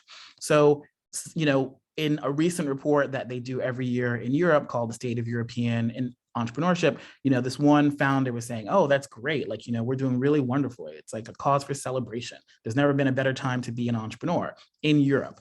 And I would say that's not entirely true, because even though the numbers are really impressive, not everyone is invited to the party. So when we kind of look at it a little bit more deeply, what we see, for example, and I saw that there are lots of females or women on the call, female founders get dramatically less funding than everybody else, right? So, and the number is actually going down. So in 2020, female founders got about 2.4% of venture capital funding. So women are about 51% of the population, but they got about 2.4% of the funding. And that number actually went down in 2021 to 1.1%. So it's like less than half of what it was only a year earlier, even though we have all of these conversations about Me Too and women's rights and all that kind of stuff. When it comes to putting your money where your mouth is, it's not really going to female founders. And when you look also to kind of, well, who are the people that are making the decisions about where the funding is going? Again, 88% of the VCs in Europe are men, right? Women are only about 12% of the VCs. So again, dramatically underrepresented in terms of who actually has the power to write a check to fund these entrepreneurs. And then you also see that if you aren't kind of like, and this is something I've found really interesting about living in the UK, I didn't quite appreciate it before, but if you didn't go to Oxbridge which is basically Oxford or Cambridge, then in a lot of ways, you're kind of shut out of the system, right? Like the goodies are basically set up for the people who've historically been the beneficiaries of the system, right? So going to Oxford and Cambridge kind of writes your check. Even having gone to Yale, apparently, is not considered prestigious enough, or at least you don't belong to the right networks. Lineage matters a lot in the UK. Like who your family is matters tremendously. And who your family is a lot of times determines what schools you're going to go to, because your parents can pay the $50 or whatever $1,000 it costs to go to the private schools, then get you into the best schools. So the system has been set up to kind of support certain people and not other people. And disproportionately, this means that ethnic minorities are locked out of the system as well. There are some ethnic minorities who've gone to these schools, and you'll see that usually they're the ones that are kind of up to become the next chancellor of the UK or in the cabinet, things like that. They're the friends of the people who historically have had these sorts of benefits, but it's not, if you don't come from those sorts of backgrounds, it becomes a lot more difficult, even though it's not impossible, it just becomes a lot more difficult, right? So when you look at kind of who gets funded in Europe, 92% of all founders are white. Overrepresented, we have Middle Eastern and South Asian men. So it is the case that there are some pockets of ethnic minorities that do have some benefit, but again, it would be mostly men and not women. And I would question like which backgrounds these folks came from, whether or not they really kind of made it up from nothing, or if they already started with certain advantages in terms of then being able to kind of benefit in the British system. And in the US, it's not to say that it's much better, right? So again, we've already spoken about the fact that 50% of all VC funding goes to about 6 cities, mostly in the US and China. In Bangalore is up there as well, so congrats for that.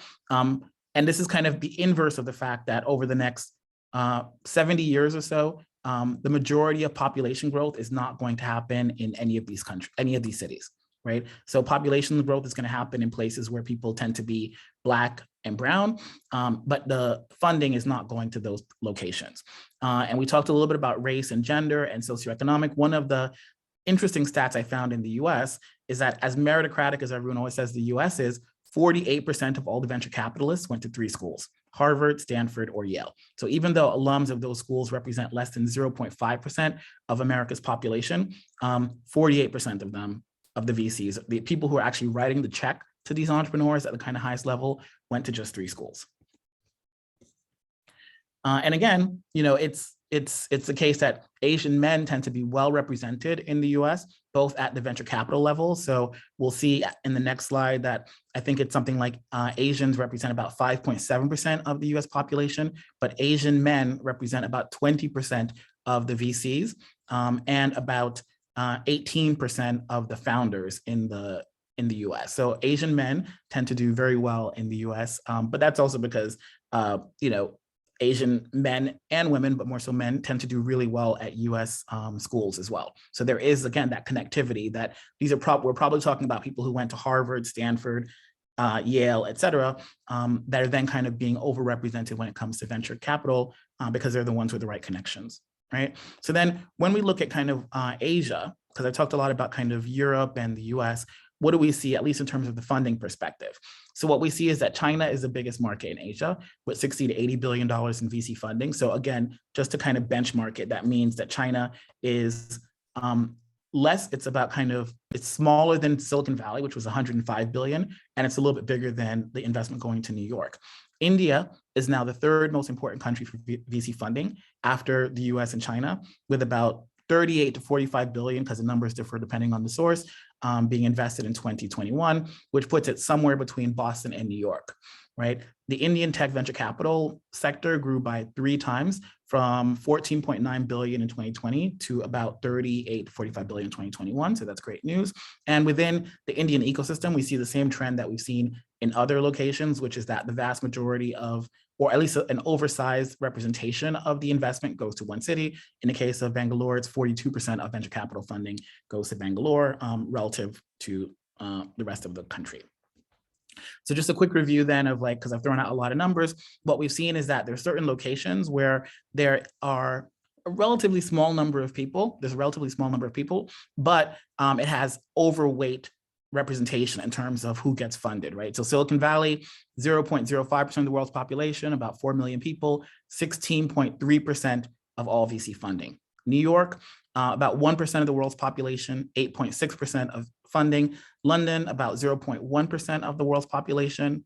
That's probably wrong. It should be 1% of the world's population, 4% of VC funding. And Bangalore, not that much smaller than London and not that much less in terms of the funding either. So that's good news. It shows that actually Bangalore is up and coming. It's probably going to overtake London, I would guess, at some point. And this takes me to this slide that I started out with, because people must have been like, why did he choose these slides? Well, this is actually an entrepreneur that we invested in while I was at Wire. His name is Chitrish. And I reached out to him this morning when I kind of was preparing the presentation. I was like, okay, well, tell me what your lessons learned were, because he is from India, born and raised, then went to Scotland to study, created a startup in his entrepreneurship class there with one of his best friends. He was the CEO. Eventually what happened is at least in my telling, and he may have a different one, the European investors preferred the French guy to be the CEO. Chitrish then left and then went back to India. And I didn't really know what was going on with him. He told me, okay, well, I'm just going to start up a new company. The company in Europe continued. It had raised, a few $1 million, was considered a success case. But then Chitrish went back to India. And then all of a sudden it must have been last Friday, I opened up my Facebook and I see this, that he started a new company and that company's raised $82 million and it's helping workers to get faster access to wages. So, he raised money in the UK for whatever reason. And I asked him this directly, the investors kind of preferred his co-founder to him, again, probably because it was a kind of, there must have been a number of different reasons, but probably the cultural affinities were among them. And then eventually it just goes back to India and raises a lot more money and is a lot more successful.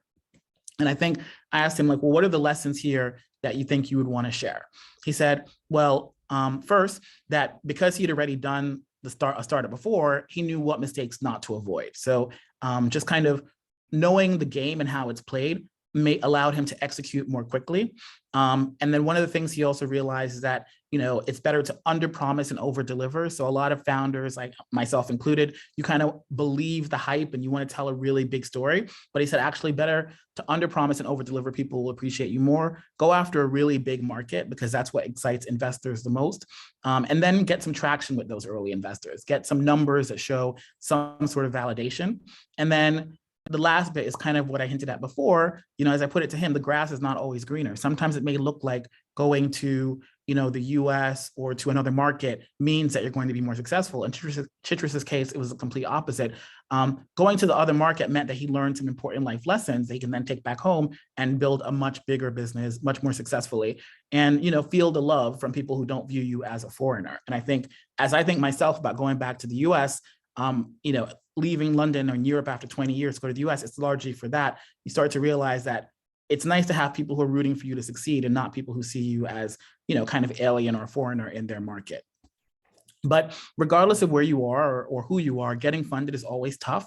When we look at the numbers in the US, only 0.05% of companies get funded. So getting venture funding, that is really, really difficult. The other traditional routes would be getting a loan or whatever the case may be.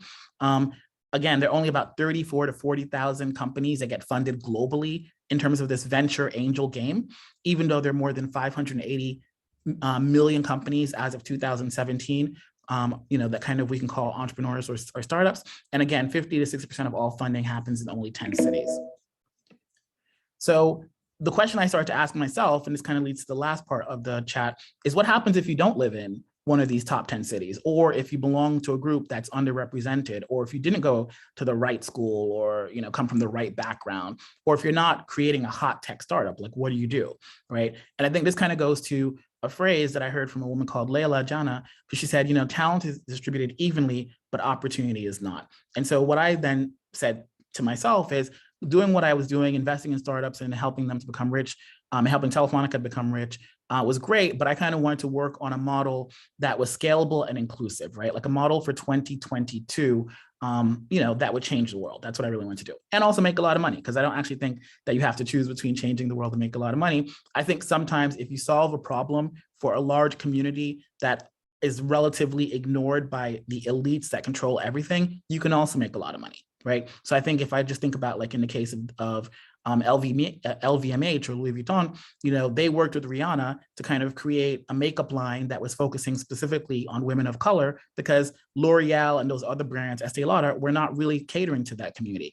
Rihanna's now a billionaire. I think she's worth about $3 billion because she gets 15% of all sales or whatever the contract is. But the bottom line is she focused on a community, and this is not even a tech product per se, focused on a community that was underserved. And it's, the people love it because finally there's something made for them, but at the same time, she can make a lot of money. What we're trying to do is to create an end-to-end inclusive, scalable platform that empowers founders by matching them to educational networks as well as funding networks. And the insight here is, there's no reason that we have to treat entrepreneurship different from any other discipline. I was a lawyer, or I am a lawyer. I went to law school for 3 years. My sister's a doctor. She went to medical school for 4 years, whatever it was. And then we both had some sort of apprenticeship, right? We had to become junior associates, or she became a resident. You have all of that. And there are wonderful TV shows about that kind of experience and how difficult it is. Yet for entrepreneurs, there's none of that. You're just expected to kind of figure this all out without any sort of real background or training. And so what we're doing at Founder Tribes is we're saying that, kind of like the Vice Chancellor said, it's unacceptable that so many founders are failing, like 70 to 90%, depending which numbers you look at, right? And failure is soul crushing. It's people's lost wages. It's employees being made vulnerable. Why don't we just teach founders how to avoid avoidable mistakes, the same way that Chitra said that he made he raised $83 million by not repeating the mistakes he made with his first business, right? And this is increasingly going to be the case because what we're seeing is that younger people don't want to work for other people. According to the numbers from Ernst & Young, the Gen Z, 65% of them want to be entrepreneurs. They want to create their own businesses. They don't want to work for other people. And so this is what we do. We think of it kind of like Tinder or a dating app, the same way that dating apps these days allow people to match kind of dynamically and all the time with new people that are coming in that they might not be able to see for themselves or have within their network. We can do the same thing for founders. So initially we said we were like a dating app, but just for founders.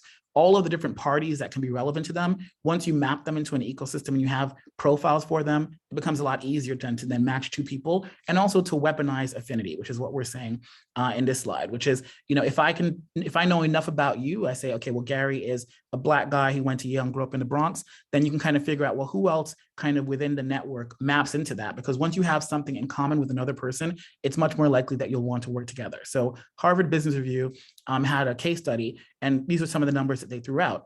If you went to the same university as someone else, you're 34.4% more likely to want to work with them. And if it also turns out you belong to the same race or ethnicity, that increases it by another 39.2%. So what we do is we analyze all of these different factors that could potentially lead to this sort of affinity to help match folks so that they can actually then get in touch with the right person. And yeah, so that's, I think, pretty much it, because I see I'm running out of time. The lessons learned then, I think they're kind of like 7 of them. I mean, 7 is my lucky number. One is that success is not always driven by how hard you work or how smart you are. A lot of times it's driven about who you're connected to and who are the right people that can open doors for you when you need to have those doors opened. The key is now we can use technology, particularly in a post-COVID world, to connect us virtually, since we've had to do that anyway for the last 2 years. We should kind of take advantage of that. What makes Silicon Valley is not that everyone there is smarter than everyone else. It's simply that they're better connected. And they're willing to help each other. And we're trying to create that same sort of a feeling via an app.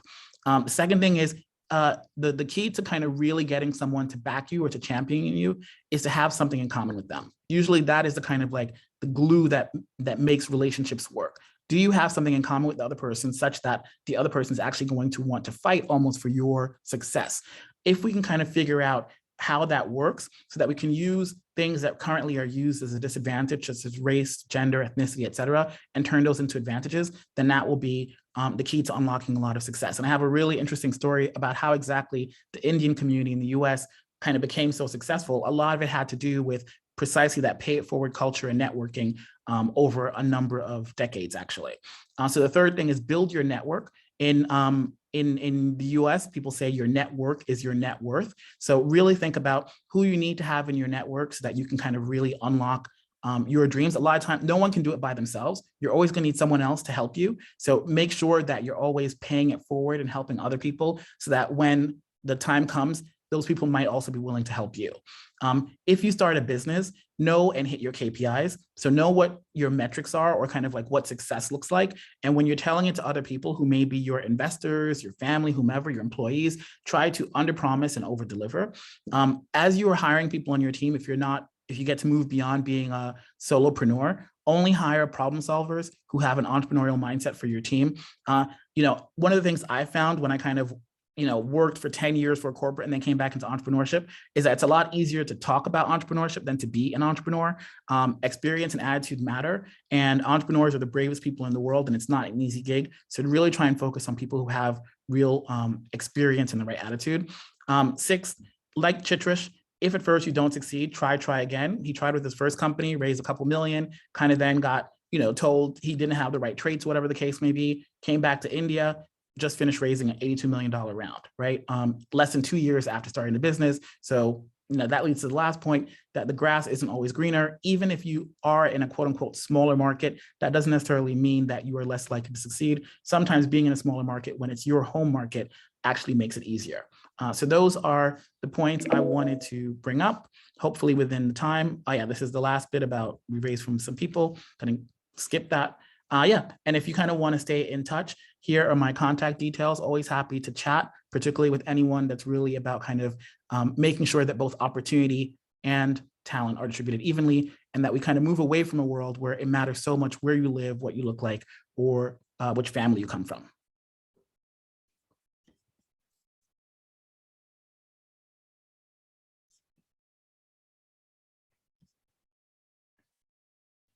I don't know, I was told there might be questions, so if there are, great.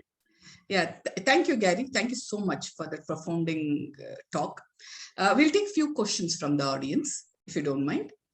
Sure. Yeah. Samia Khan asks, what inspired you to develop this idea? And what is the biggest factor that helped you to be successful? Yeah, so the biggest factor that helped me create the idea was kind of running an accelerator and having kind of the capacity to be able to write checks, and just seeing that there were so many people who were being locked out of the system. So we would invest in, like, let's say 10 companies a year, but we would receive like thousands of applications. And then over time as well, you also see that there are loads of applications that or founders that you didn't invest in that then come on to be really great successes. So it's not the case that investors have some sort of unique insight. I would say that's the other thing I would say. 95% of venture capitalists out there, if you ever go down that route, don't actually deliver on their promises either. So I think the first thing was just realizing that the world just seemed really unfair. There was this mismatch between supply and demand, and it just seemed that the prizes were always going to the same people who weren't always the ones that deserved it the most. They were just the ones that were the best connected. And I was just like, I don't really want to be a part of that system. I want to create it, something different. I want to disrupt it. And then I guess to the second question, like, what is, I think, the key to being quote unquote successful? A lot of it is being well connected. It's like making sure that people like you, right? And that may seem kind of simple, but at the end of the day, the way you think about it is like this. If you want to become a partner at a law firm, like in a traditional American law firm, there's a moment where they ask you to leave the room, and then they have a conversation about who's going to be made the next partner. If no one in the room is defending you, if no one in the room is fighting for you, you're not going to become a partner, right? You always need to have a champion. Same thing if you want to join a board. If you're going up for a job, and they're like, okay, we have 5 great candidates. Which one should we choose? And someone's like, oh, I like, Rahul, or I like Chitrish, but no one is saying they like Gary. Gary's not getting the job. Right.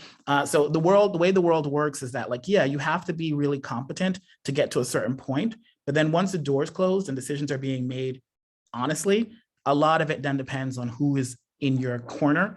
And so you just need to kind of have a wide enough social network so that people are in your corner, even when you're not in the room. Thank you so much, Gary. I'll take another question, but your thoughts resounded of what Cristiano Ronaldo told his Manchester United teammates recently, that you will be selected based on your ability and nobody is going to help you until you help yourself. I think that's equivalence, Cristiano's thought. Thank you so much. I'll take another question. This is from one of our students who is specializing in entrepreneurship, Shivani Jaiswal.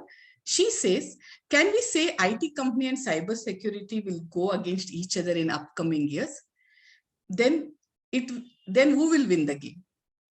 Sorry, who who will win the game between IT company and cybersecurity firms? So when we say cybersecurity, who do we mean if we don't? Cybersecurity firms who help IT companies to solve cyber crimes and all those things. Versus IT the hackers. Versus software companies. Okay, so who's going to solve it? I think that, like, you know, I don't proclaim to be an expert, but at least at the GCHQ, I think like what they would say is that it's everybody, right? The biggest problem for cybersecurity, besides the hackers, like I think they told us that there were like two basic rules. If there's someone with enough money and they want to hack you, they will hack you, right? It's just that simple. At least the average person. I'm not talking necessarily about governments, but even governments, they can hack.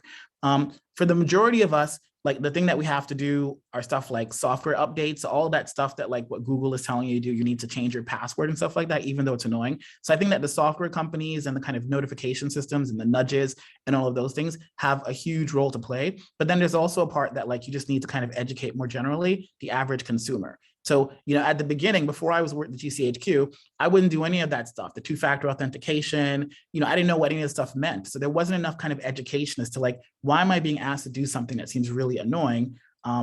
So I think that probably at the end of the day, and I think this goes back to why they did the accelerator, there's only so much that any one particular part can do. Like even the US government gets hacked, you know what I mean? Even Microsoft gets hacked. So the point is that it's about kind of increasing the general level of education and then making sure that everyone realizes that we all have a role to play in terms of cybersecurity. Thank you, Gary. We'll take the next question. This is from Mr. Ayman. He speaks about the Elon Musk tweet where he said, startup bubble is going to burst before 2023. What is your view on this? I mean, maybe. I mean, I think that, you know, every market has a moment where it goes up. There's some, you know, irrational exuberance, or whatever you want to say, and then it kind of goes back. I think, you know, we've seen this already in the case of the internet bubble, right? So in 1999, you had a lot of people just kind of going really crazy and investing in stuff without any sort of understanding about fundamentals. And then you had in the early 2000s, you know, well, a burst of the bubble. And then you had, you know, all of the investors kind of retreated and people said the internet is dead. But it was precisely in that moment that you start to see really the rise of like the Googles and the Facebooks, and Amazon was around at the same time. So I think that, yeah, what happens when the bubble bursts is that a lot of the companies that are kind of like deserving of a lack of success, I'm going to call it, they will start to be weeded out. Maybe you can think of it in kind of slightly Darwinistic terms. So they will be kind of survival of the fittest. They will not survive. But then the companies that are really designed to survive, that really should survive, will do even better, right? One, it means you have less competition, you know, so that's always really, really useful. And the second thing is people say, if you can survive under adverse situations, then once the market kind of gets back, it should be even easier. Thank you. I think there's one very nice question by Mary Jules. How important is it for aspiring entrepreneurs to trust someone else with their idea? Is it okay to discuss their concept with complete strangers? Absolutely. Like, you know, there is no new idea in the world. Like, I think the thing about it is that, like, particularly when it comes to technology, technology is just like the application of a new, you know, thought process or whatever you want to call it to an old problem, you know? So like, I think someone quoted Henry Ford. I mean, we used to there was transportation before. It was just like, this is a new form of transportation. Then you had airplanes, then you had high-speed trains. Hopefully someday we'll have teleportation. That's what I'm really hoping for. But like, the point is the basic human problem is the same one, right? Like I need to get from A to B. And so I think that like the solutions may be improvements of what already existed, but these are always kind of like hypotheses. The only way to kind of really test an hypothesis is in real world conditions. And you can't do that in your own little secret, you know, bubble. So I think that like when we go to founder tribes, you know, it's actually the second iteration of my idea of how to solve this particular problem. But the only way I was able to reach the second version, and there'll be a third and a fourth and a fifth iteration, was by talking to people. And then some people you'll be like, okay, I don't actually buy what you're saying. I'm not going to listen to you. But then some people will come and give you, especially the people who really know what they're talking about or are experts in the domain. And they'll be like, you haven't thought about this. Have you seen this competitor? oh, I just saw a company that's doing this and they're doing it slightly differently from you. Have you thought about this? And then you'll be like, no, I haven't thought about it because I'm only one person. I can't think about everything, but thank you so much for giving me this information so that I can collect loads of information from loads of different people and keep improving my product over and over again. So every single day, every single week, we're iterating on the product, but it's not because we have some unique insight. It's because people are giving us feedback, which then I guess leads to the second main difference between kind of the pre-1999 or the internet bubble and the second generation of kind of startups, which was that it's all about customer validation. So there were loads of startups in the first batch that said in the 1990s, I'm going to say, that basically said, it's my idea, and as long as I have enough money, I can turn it into something great. I think what people learned in the second one was talk to your customers, talk to as many people as possible, get as much feedback as possible, and then create a product that they want, not a product that you think they need to get, right? So I think that's a huge difference. Like you create products that people love, not products that you love. Okay, thank you so much. Before I ask the next question, we from Center for Management Studies, Jain deemed to be University, acknowledge the presence of our esteemed registrar, Dr. NVH Krishnan. Thank you, sir. Thank you for joining us for our International Entrepreneurship Summit. Thank you so much. Gary, I have a personal question to you, talking on what we are discussing. Gary, how important it is that as you are helping the disadvantaged entrepreneur, how important is for you to identify them, those who you are going to support, and how important it's for you to continue to support them? Do you think there will be a pause in from your community that, okay, I don't want to support this entrepreneur because somewhere down the line is not worth supporting? Do you ever felt that for any businesses you have supported? That you think like, I don't want to continue supporting this particular entrepreneur? Yes. Oh yeah, of course. I mean, I think that, I mean, one is I don't call them disadvantaged. I mean, I just feel like, I think they're, in the US, sometimes people use the word, what's the word? It's underestimated, right? Okay. Because I think that there's a presumption that if you went to Oxford and Cambridge, somehow that means that you're better able to create a company, where I think like, no, you're not, you just have more money, right? And better connections. And money and connections should not be a substitute for talent, right? And so what we need to do is to democratize it so that it doesn't make a difference. Like, I don't consider people disadvantaged. I consider them like voiceless. I think someone has to give them an opportunity to amplify their voices, to amplify the opportunities that they have. But I don't like the language of like, somehow they're deficient, because they're not deficient. It's that the system is kind of broken. So let's fix the system so that everyone has equal opportunity to realize their talents. Now, if it turns out that you're actually not that talented and that you should fail, then you should fail. But the reason you should fail is because you don't deserve the opportunity, not because of who you are, your gender, your race, or any of those sorts of things.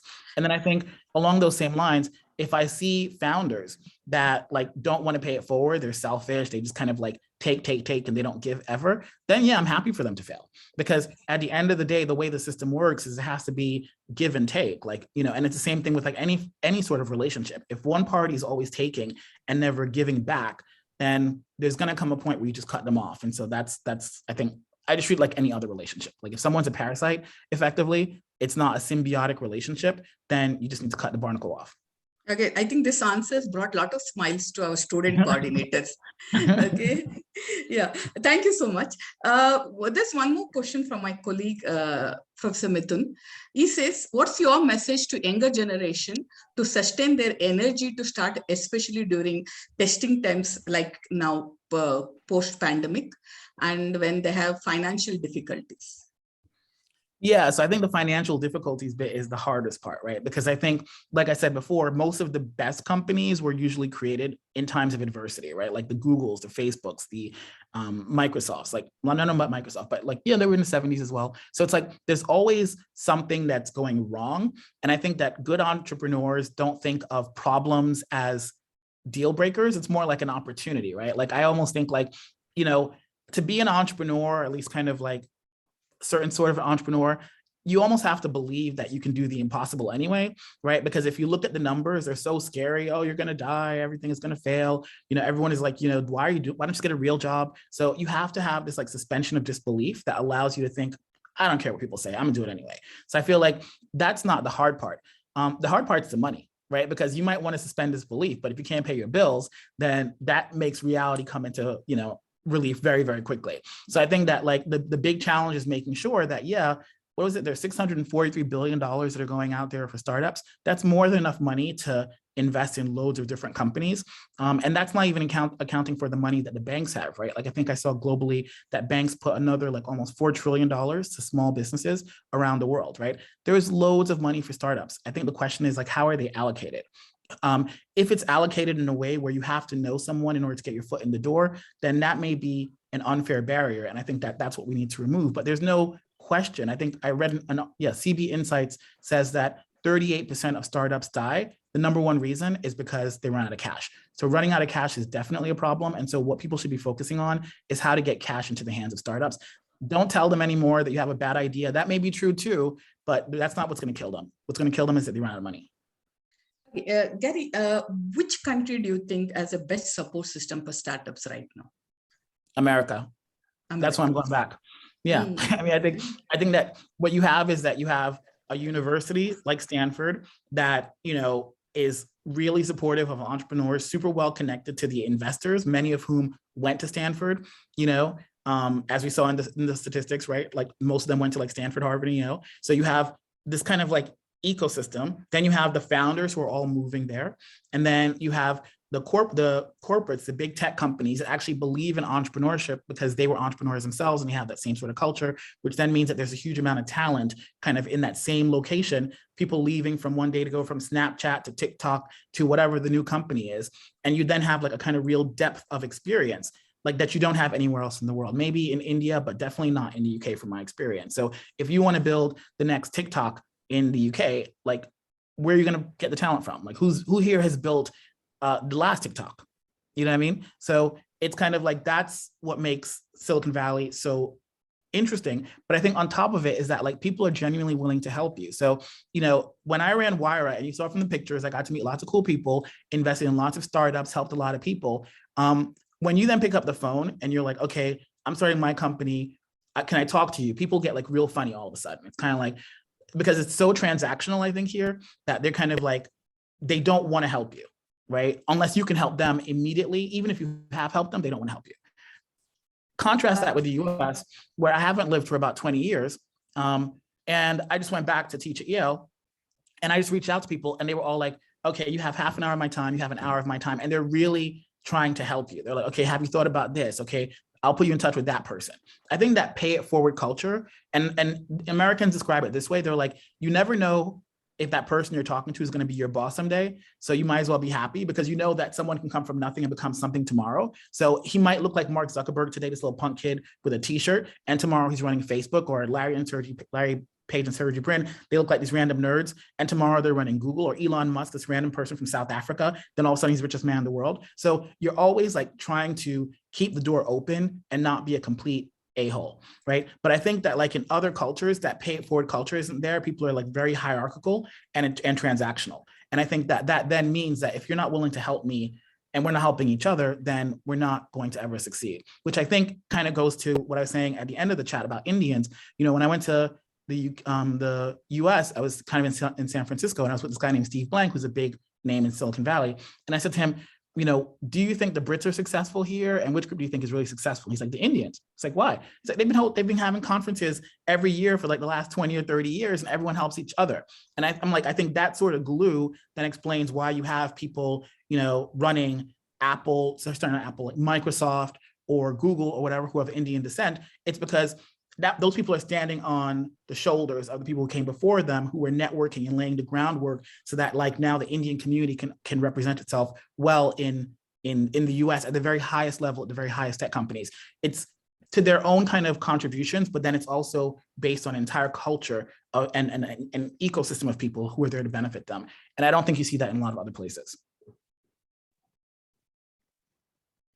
Thank you so much, Gary. I think as an entrepreneurial thinking university, we are enriched by your profound ideas. I think this has been truly an enlightening session for starting of our summit. I think the entire audience and the panelists will agree on this particular matter. I will do the formal, thanking for you. I convey my heartfelt gratitude to you for accepting our invitation and giving us your valuable time and consideration in spite of your busy schedule. It's an absolute privilege and honor to listen to you for this session. Our special thanks also goes to our summit advisor, Dr. Rogers M. Smith, Christopher Brown, distinguished professor at the University of Pennsylvania, USA, who has been instrumental in making this event worthwhile.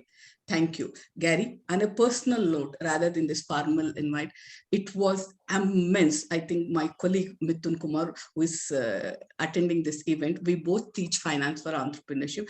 For us, it was a masterclass session. And I think from the bottom of my heart, thank you so much, because it was indeed for Center for Management Studies, Jane Dim to be university. It's an absolute honor, sir, to host you and wishing you to see many more times on our platform. Thank you so much, sir. Thank you so much as well. And everyone else, if you want to add me on LinkedIn, please do. I'd love to stay in touch. Thank you so much. Yes. Thank you. Thank you so much, sir. Okay, over to Dr. Shiva. Thank you, ma'am. Thank you, sir. And on this note, I would like to invite Professor Baishakhi Devnath presenting to you our legendary speaker of the session. Over to Professor Baishakhi. Thank you, Dr. Shiva. With immense respect and gratitude, I'm pleased to take this privilege to welcome our esteemed speaker of the session, Dr. Amrit Lal Bharadwaj. Dr. Bharadwaj practiced as an accountant cum auditor for over 25 years before entering academia in 2004. His specialist area has been SMEs and has overseen several businesses from initial startup to successful exit. He has been teaching at Cardiff Business School, UK for the last 12 years, teaching a range of audiences from foundation level students through to executive MBA postgraduates. He teaches accounting to final year BSc Business Management undergraduates studying entrepreneurship. He has also been a visiting lecturer to Jane, deemed to be university for past few years, barring the last two on account of the COVID pandemic. He was awarded a 3-year 2019 to 2021 Wellen Scholarship to teach at Zhongnan University of Economics and Law, Wuhan, China. He is also a guest mentor at the Alacrity Foundation, teaching accountancy and finance to budding tech entrepreneurs. And I feel immensely pleased to invite him for delivering his talk. Over to you, Amritji. Thank you very much. Can you hear me? Yes, sir. I asked that because I had a flash message, a message flashed across my screen to say that my internet connection was a bit unstable.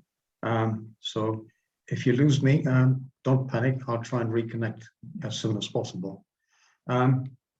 Listening to Gary, my session is the next natural carry-on connection, if you like. Because I'm going to talk about one of the many aspects that he mentioned. The one thing that he mentioned was that new startups fail within the first 3 years of starting up, and he mentioned the figures 70% and 90%. So, so let's make a start. Bear with me. I'm just going to get my. I'm going to share my screen with you, not share my screen with you, just going to get my Word. Here we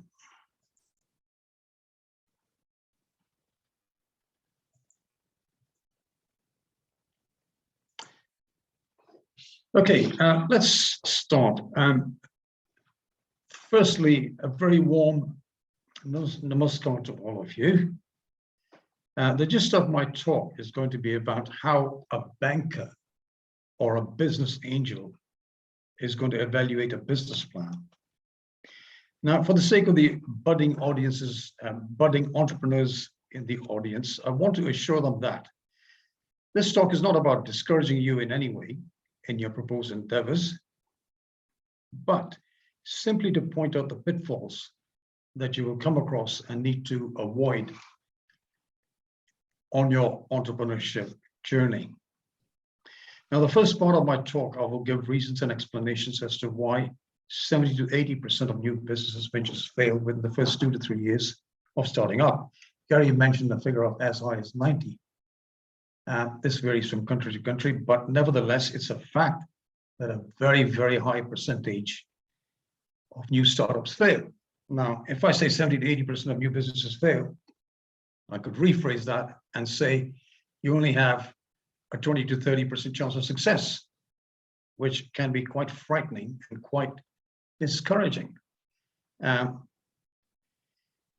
So the second part of my talk, I will show you what cash flow forecasts and projected accounts ought to demonstrate as a bare minimum to convince or persuade a lender, an agent or a bank that the proposed business venture is a commercially viable one and worth lending to.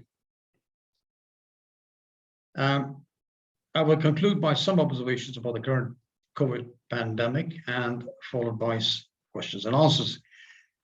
May I suggest that you save your questions till I've finished the presentation, as chances are that I will have answered most of them during the course of my talk. Right, let's start considering some extracts from a very well-researched ACCA technical article entitled Business Failure, Prediction and Prevention by one Michael Pogue, who is an examiner.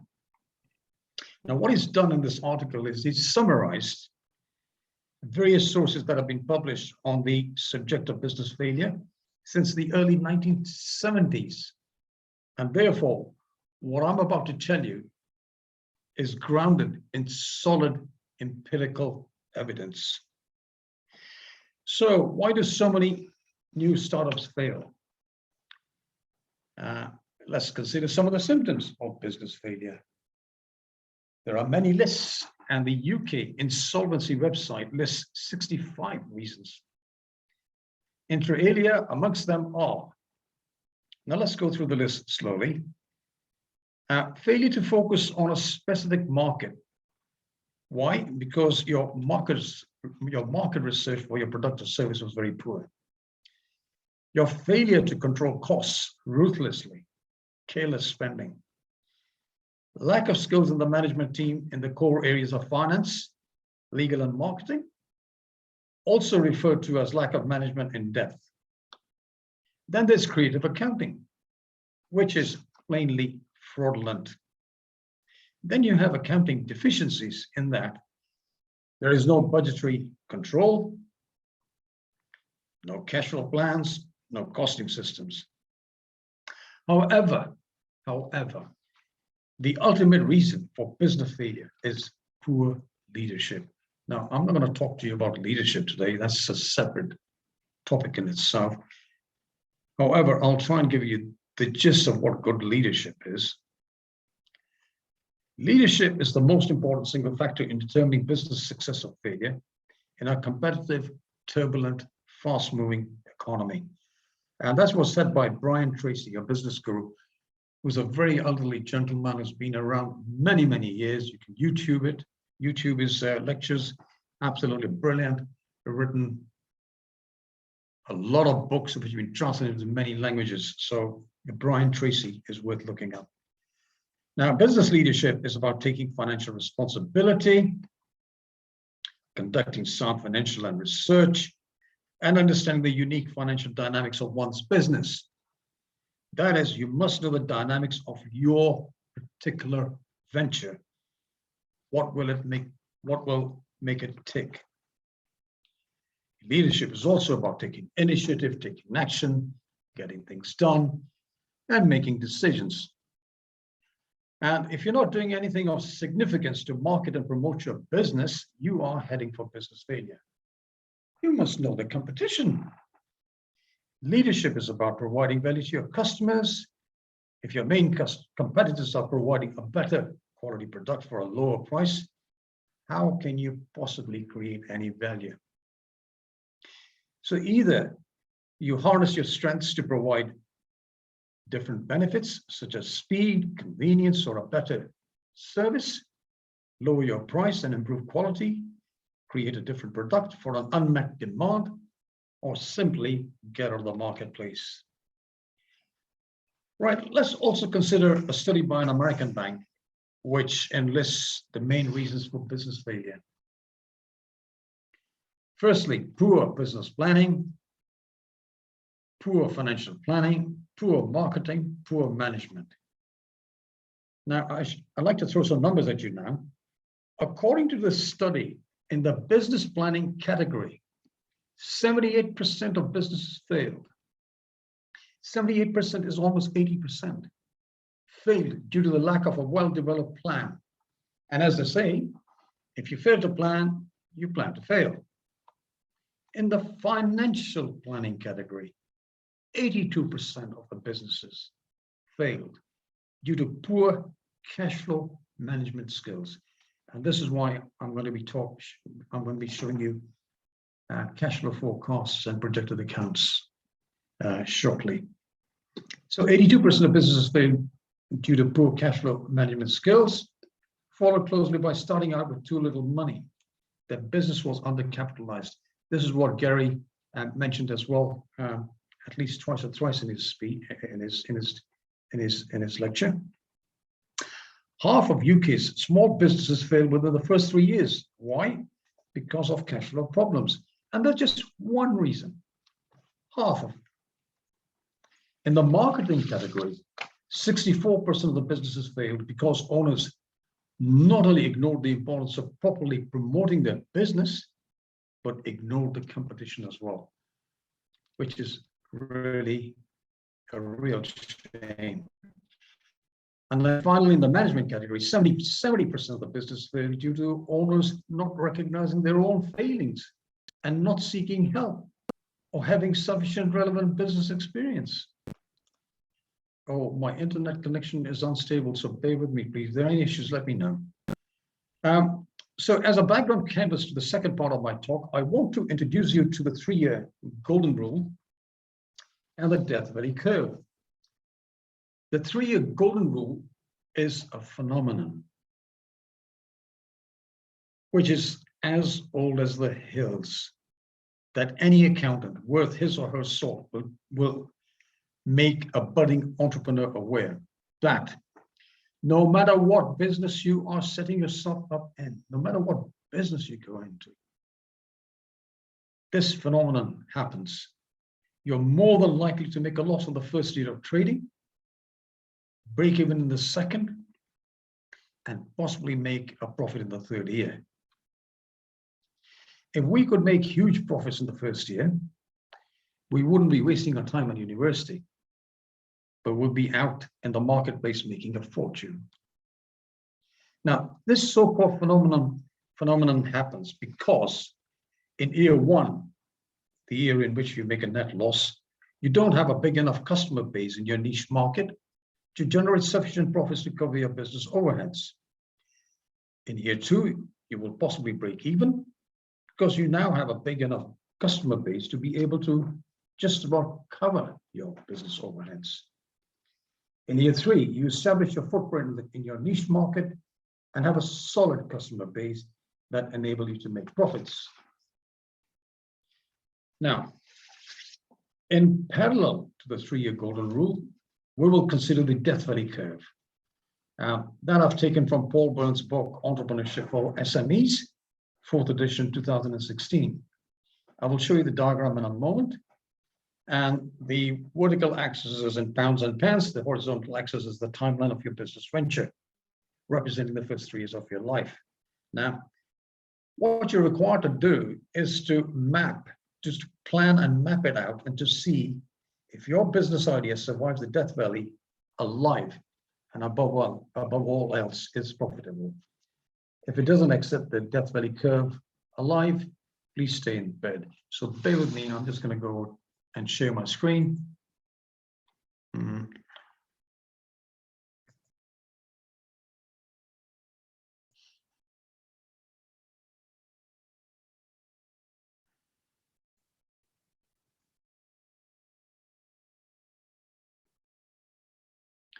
Oh, sorry. Oh dear.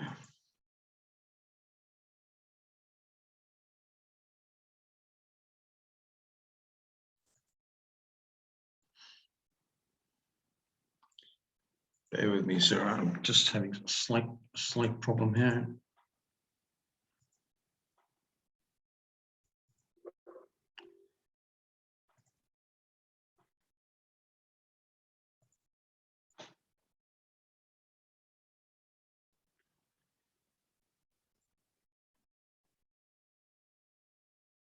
Oops.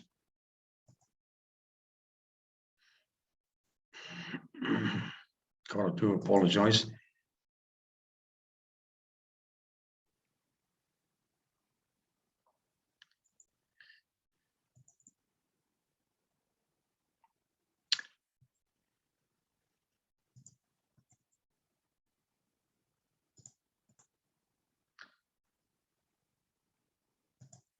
I will get there in a second. Bear with me.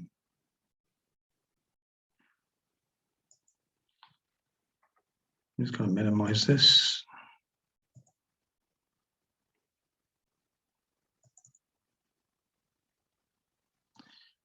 Okay, here we go.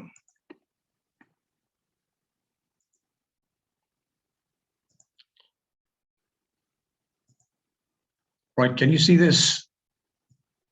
Could somebody please tell me? Yes, sir. Yes. Yes, Okay. sir, we are Yes, sir, it is visible. Right, I do apologize.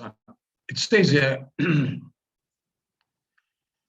Cash flow in the Death Valley. I'll very quickly read this. It says here, warning, many firms do not survive to come through to the other end of the Death Valley. So you need to plot its course and plan how to navigate it. Just about every firm that runs out of cash, but to do so at the start of your business, which could have been very successful, just because you have not planned for this very predictable challenge, is plain stupid. Now, I didn't say that, the author's saying that. It really, if you ask me, yes, it is plain stupid. Because the Death Valley may not be a problem if you have sufficient capital, your own money or borrowed money. And remember, you can't keep on borrowing, so that you can trade all the time when no cash is coming in. But you need to map out the Death Valley to see what you face, work out its depth, how much cash is needed, and its length. How long will you need the cash? Now, the Death Valley may be deeper and longer than you expect. Indeed, if you get some unexpected orders and sales really take off, the Death Valley could get longer or deeper, or both, because you need to buy and pay for the stock, perhaps hire extra staff, all that before the cash rolling starts rolling. So here's the Death Valley curve. So you invest a lot of money and you borrow money from a bank in the first year. This timeline here, as I said, the 3-year golden rule, it takes 3 years before you start to make profits. So if you draw a line here for the first year, it takes time to establish your business. You borrow a lot of money, you get going, you start to build your capital base, your customer base, and there's the end of the second year. So you're going to make a loss in the first year, you probably break even in the second, and start making a profit in the third year. I would like to point out that in the 4th, 5th, and 6th year, if you have a business and you have, say, a workshop, the amount of quantity of goods you can produce will start to level off. You'll either then have to get another workshop, or if you're selling goods, maybe a second shop or a third branch and a fourth branch. This cash, this mountain of cash, you need to reinvest when you open your second branch. So from this point onwards, you're in the black here, you're in the red there, you're in the black, you're back in the red, you're back in the black, back in the red, and so on. So this Death Valley curve is what we bear in mind in parallel with the 3-year golden rule. You know, we don't kid ourselves that we're going to make a fortune in the very first year. So I'm going to stop sharing that. I'm going to go to a new share, and just want to go back to my folder.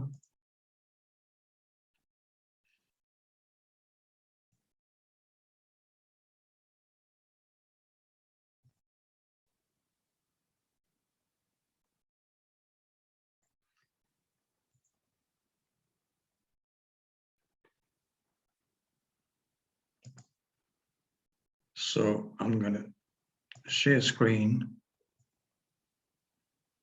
And you should be able to see an Excel spreadsheet. Excellent. Okay. Let's do a quick summary so far. The death valley curve says, ensure that your business venture is sufficiently capitalized. You should learn to manage your cash flow efficiently. You must control your costs ruthlessly. You must run the business proactively, not reactively. That is no firefighting. And you've got to have a plan B. You've got to have survival strategies in place. In parallel with the death valley curve, we have the 3-year golden rule. Year 1, we're anticipating to make losses. We're trying to build a customer base. We're trying to penetrate into the market and create our own niche market. In year 2, you'll be finding your feet and turning the ship around. In year 3, you'll be making and reinvesting profits, using your profits for organic growth, being innovative to stay ahead of the curve, to maintain an edge over the competition. So bearing these two very important ideas at the very forefront of your mind, you do your projections. So here we are, a fictitious company called XYZ Limited, projected cash flow forecast for the 3 years, year 1, 22, 23, and 24. We invest £100,000. Now, you produce this projected cash flow forecast and you show a trading account, a profit loss account, and a balance sheet. And you present this for the 3 years to a lender, a bank manager, or a business angel. Let me tell you, they haven't got much time to look at your detailed analysis. The first thing they do is they go to the balance sheet, the two sides equal, this candidate can balance their balance sheets, that's good. So the question they ask, how much money, put your money where your mouth is, as Gary said. So you invested £100,000. And after all that was said and done, at the end of the first year, what did you achieve?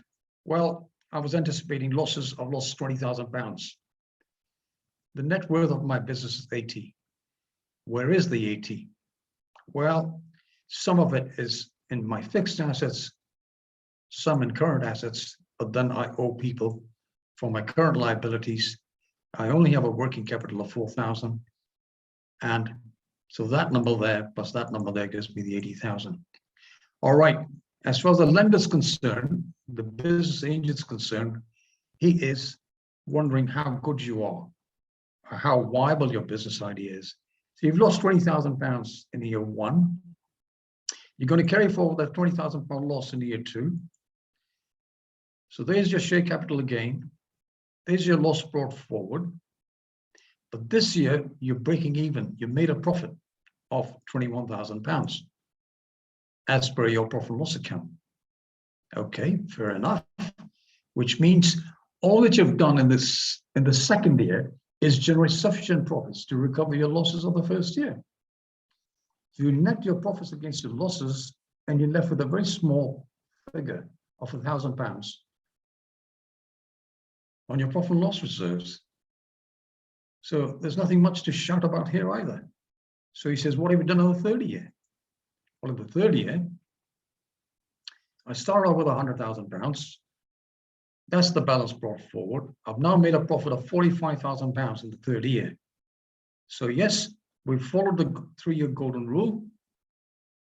Loss in the first year, break even in the second, and profit in the third year. So that's the profit you've made. So at the end of the third year, you made a profit of 46,000. That number divided by the investment, £100,000, produces a return on capital employed, ROCE, of 46.75, but that's over 3 years. If you divide that by 3, it's produced an average of 16% per annum. By the way, ROC is the same thing as return on investment. And how does that compare with the opportunity that you've lost? Well, the opportunity that you've lost was to leave the £100,000 in a bank deposit account. And if you had done that in the United Kingdom at this point in time, it would have just earned about 2% per annum. So you've lost the opportunity to earn 2% deposit interest, and I've managed to earn 16%, which is 8 times as much. So therefore, greater the risk, greater the reward. Nil or minimum risk, low reward. But are banks safe? In the 2007-8 financial crisis, the British high street banks were in a meltdown and had to be rescued by the government. There was a run on the banks. And if my bank failed today and I found £100,000 in the deposit account, the government only guarantees £85,000. I will lose 15,000. Or £100,000, £160,000 for a joint account with my wife. Then, of course, the other opportunity cost is, say there were 3 people running this business, a managing director, a finance director, and a sales director. Now, the starting average salary for a UK graduate is about £30,000 per annum. So they lost £90,000 per annum, or £270,000 over the 3 years. So the question is, what's the grand idea of going into business? Well, the grand idea of going into business is we create goodwill. We can sell the business as a going concern. If we don't do that, we can go on the alternative investment market and eventually float it on the stock market in a few years time and become millionaires, which we can't if we went to work for someone. And the other thing is,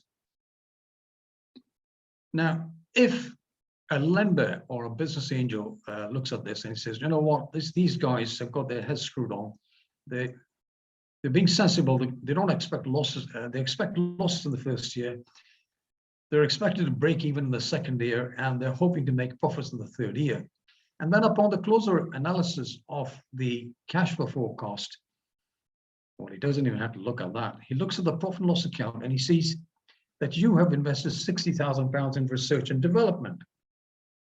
Why have you done that? Because I need to stay ahead of the competition. I'm working on my next prototype.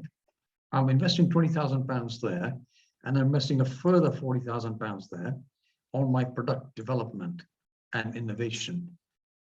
And the lender becomes very encouraged. The other thing that you've done is you've invested £30,000 of your own money, not by way of a capital loan, into your fixed assets. So I've increased my fixed assets, plant and equipment by 62 to increase productivity per man, and invested 60,000 in research and development. So I've effectively reinvested £90,000. The figure here of £45,000 is after the 60 and the 30. So therefore, in the third year, I'm going great guns. I'm doing really well. And this is what will encourage an investor to lend money. The other thing, the other aspects of your projections is going to be, how well are you managing the cash flow? And he sees that the bank says, okay, if you invest £100,000, we'll help you by giving you an overdraft facility of £25,000. Remember, that's a finance source. So in the first year, you buy your fixed assets. In the first month, you buy your fixed assets. You just set up your business and get going. And you're managing your overdraft. You're nearly at the limit. But hey, look here. When you pay the rent, you've exceeded your overdraft limit, which is not looking good. And that's the purpose of this exercise. You've got to make sure you stay within the overdraft limit at all times. In the second year, £14,000, you're down to 11,600, which means you're using less than half of the overdraft facility. So again, you're demonstrating to the lender, look, I am managing my cash flow really well, and I'm paying my bills as and when they fall due. In the third year, you know what? You start with an overdraft of 11,600 and you've got cash at bank. You're in the black. You're in the black. And here you were overdrawn because you were up to 23,600 pounds. In this month, you invested 30,000 pounds in new plant and equipment. And the following month, you invested 20,000 pounds in R&D. And you had a fair amount of cash there. And then you invested 40,000 pounds in your product development, a total of 60. So not only are you managing your cash flow, but you're generating sufficient profits to ensure your survival in the fourth and the fifth and the sixth year. If you keep making profits at this rate, hopefully you'll do very nicely. So this is what a lender or a business angel will want to look for. And very quickly, and finally, once you've bought your fixed assets, you only depreciate them once a year, and you forget about them. The real dynamics in a set of accounts is the interaction between your current assets and current liabilities.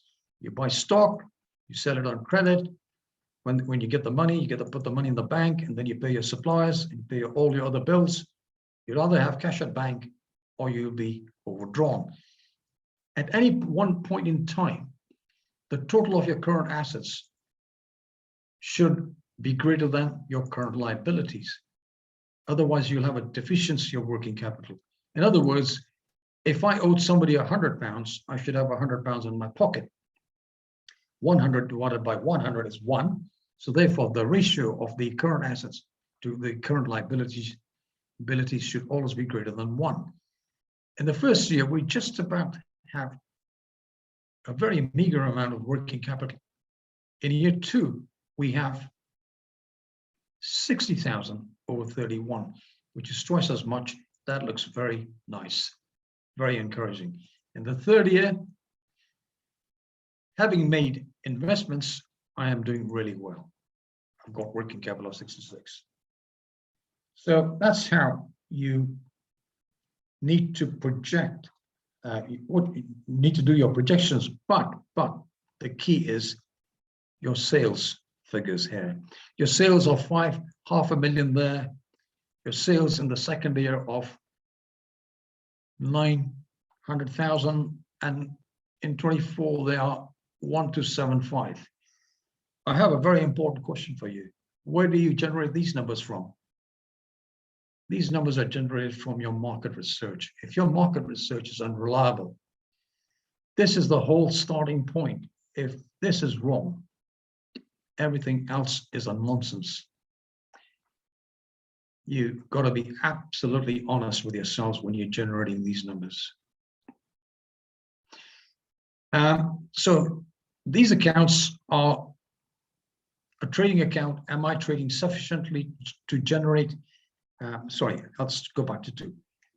A trading account shows, have I generated sufficient amount of gross profit to cover all my overheads? In year 1, no.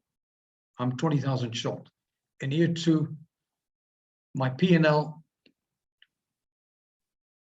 I've generated 200,000 pounds worth of profits. After depreciation, I'm left at 21, which is pretty good.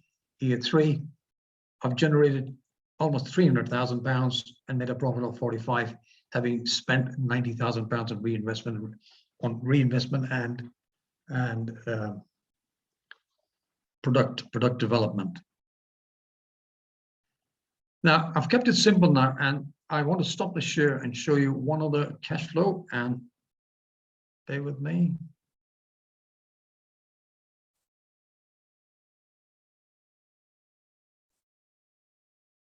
Oops, sorry.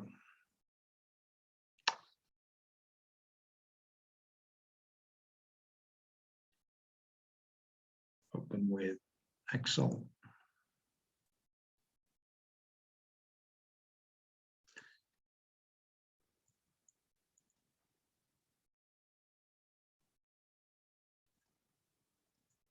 Right, can you see my screen? Yes, you can. Yes, sir. Yes, sir. We can.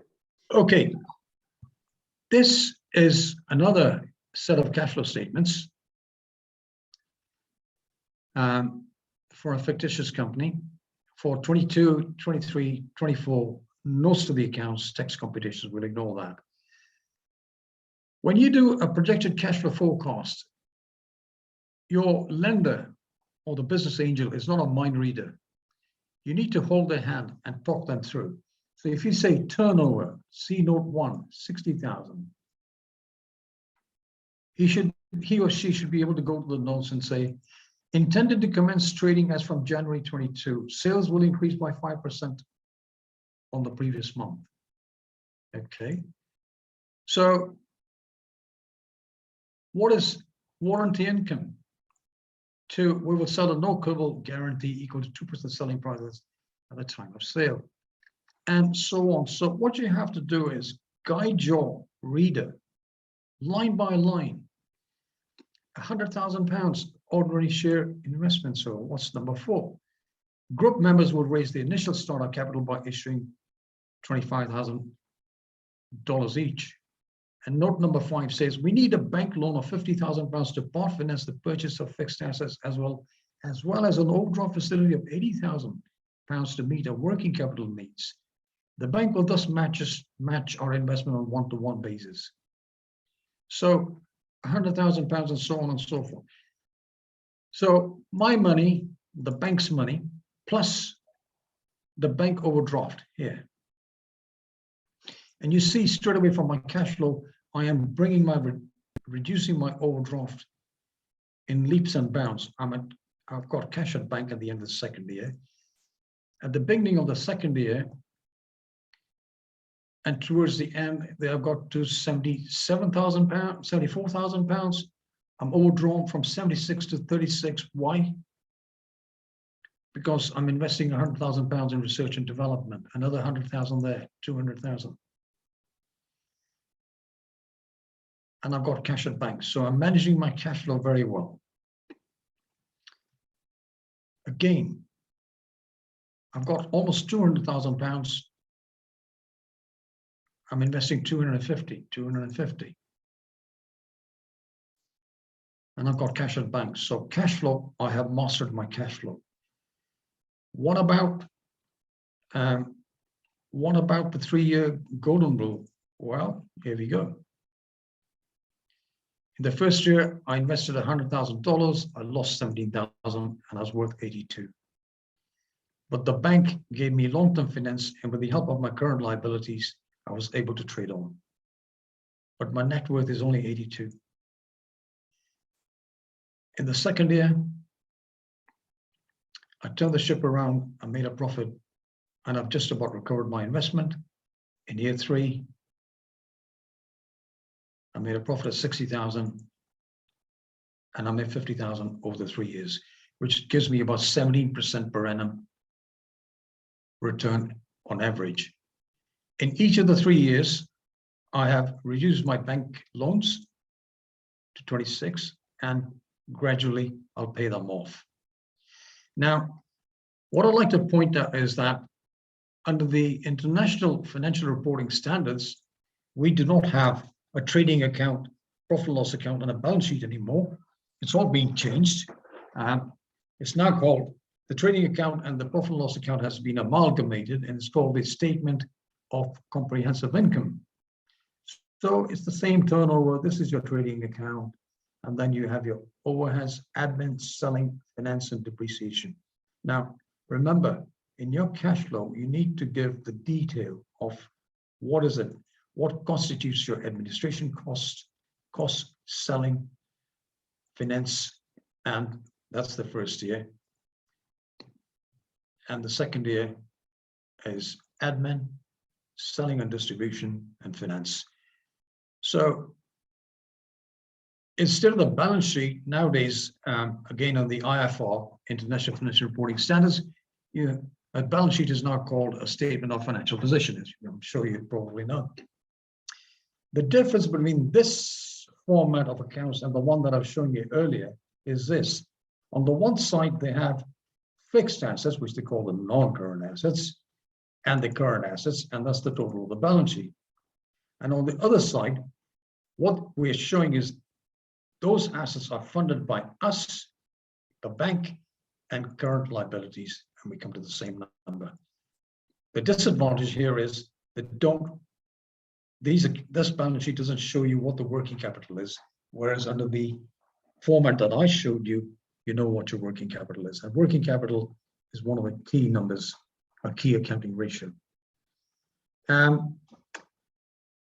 So I'm going to stop my share and I'm back again. So if I may just carry on for a moment, I've talked to you about the 3-year golden rule and the Death Valley curve.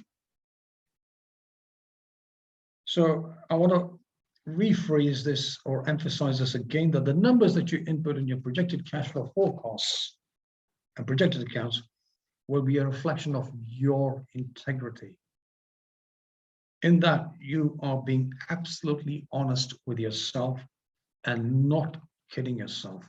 If you kid yourself, you're really setting yourself up to fail. And you're going to map this out over the 3 years and say, hey, is this really going to work? Between you and me, the laptop and the Excel spreadsheet, is this really going to work? So don't input numbers that you would like to see. You've got to do your market research. You've got to do your legwork. And the marketplace is very turbulent. It changes all the time. You need to have a plan B, a plan C, and you have to be very, very nimble. So your marketing research must reflect the ground reality that you have conducted for your product or service in ascertaining the demand for it, and in turn, your prediction of realistic sales or turnover. If you get this wrong, no amount of planning in Excel spreadsheets is going to prevent your venture from failing. So in conclusion, and going forward, what consequences do budding entrepreneurs face after the COVID pandemic is over? Well, if you ask me, I would honestly say, I don't know. More mutations on the horizon, more vaccines to combat them, efficacy of these vaccines. As it is, the banks are very worried about non-performing loans on account of the pandemic, which are fast turning into toxic debt. They're very reluctant to offer financial support, new loans or bank overdrafts to new business starts at the moment.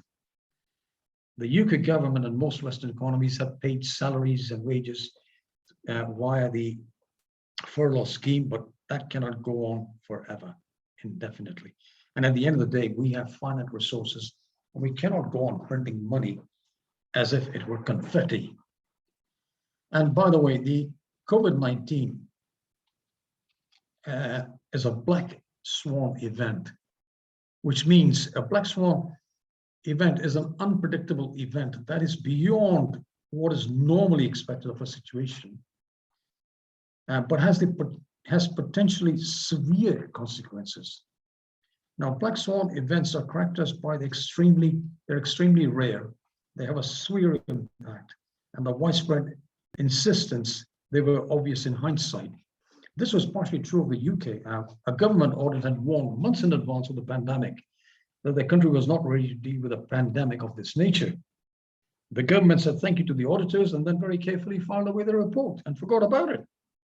And then when the pandemic did hit us, we were caught unaware and unprepared. Were other countries ready?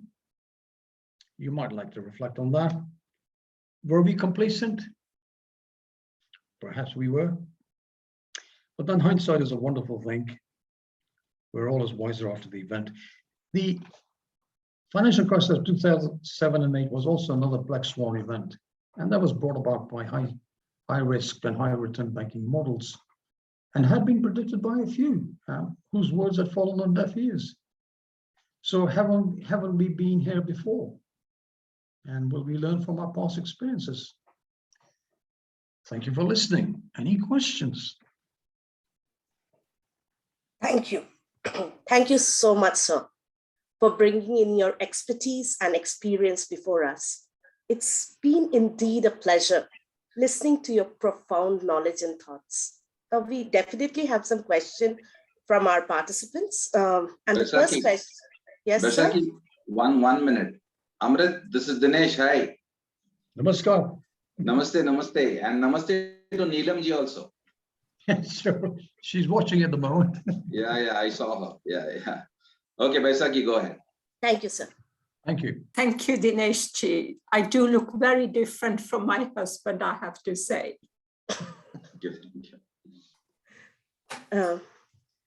Okay, and the first question is from our coordinator research, Maithili P. Rao, Dr. Maithili P. Rao, and ma'am asks, do the rules of investment change with the product or the service and the market? Yes, the short answer is yes. The short answer is you have to be, as I mentioned in my talk, you have to be very, very agile and on your feet and thinking on your feet. The competition is very, very intense. No matter what product or service you're selling, your next product, your next prototype should be ready to launch. I'll give you one example. HTC. HTC is a phone company. If you go to their website, they were the first to do this. They were the first to do that. They were the first, and you'll find it wasn't Apple. In fact, HTC was the first company that was going to launch the smartphone. And they had put their smartphones on 2 containers, and they were a week away from New York. And they were going to launch the smartphone in New York with a big bang. And guess what happened? Steve Jobs launched his iPhone, and they lost out. It was that close. Now they said their products, their phone has a shelf life of just 9 months. I mean, that's just one example.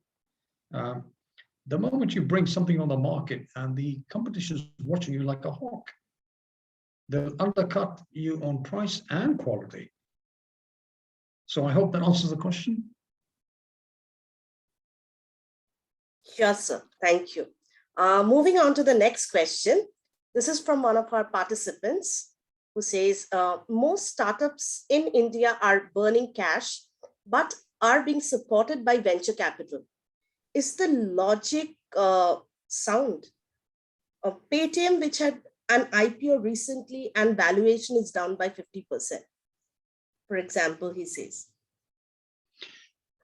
Well, this is what's happening in Britain. Companies that were doing very well, very successful, had been trading for years, had very good cash reserves. And then COVID hit us. The rate of cash burn was extremely high. Why? Because there was no income coming in. Businesses we went into lockdown, everything closed. The banks were not prepared to lend money. So the government stepped in and said, okay, we'll pay your wages. So we've had one lockdown, we've come out of it, we've gone back in it again. I'll give you an example. I had a business man telling me the other week that they used up all their cash reserves during the pandemic of the last year and a half. And now that they've opened up again, they've got no cash left for stock. And their banks have said, sorry, not lending any money. They had to close their business. People will not throw money at you, especially when they cannot see return on capital employed. So the short answer is no. No, not a good idea at the moment. Everything's on ice at the moment. Everything. Next question. Yes, moving on to the next question.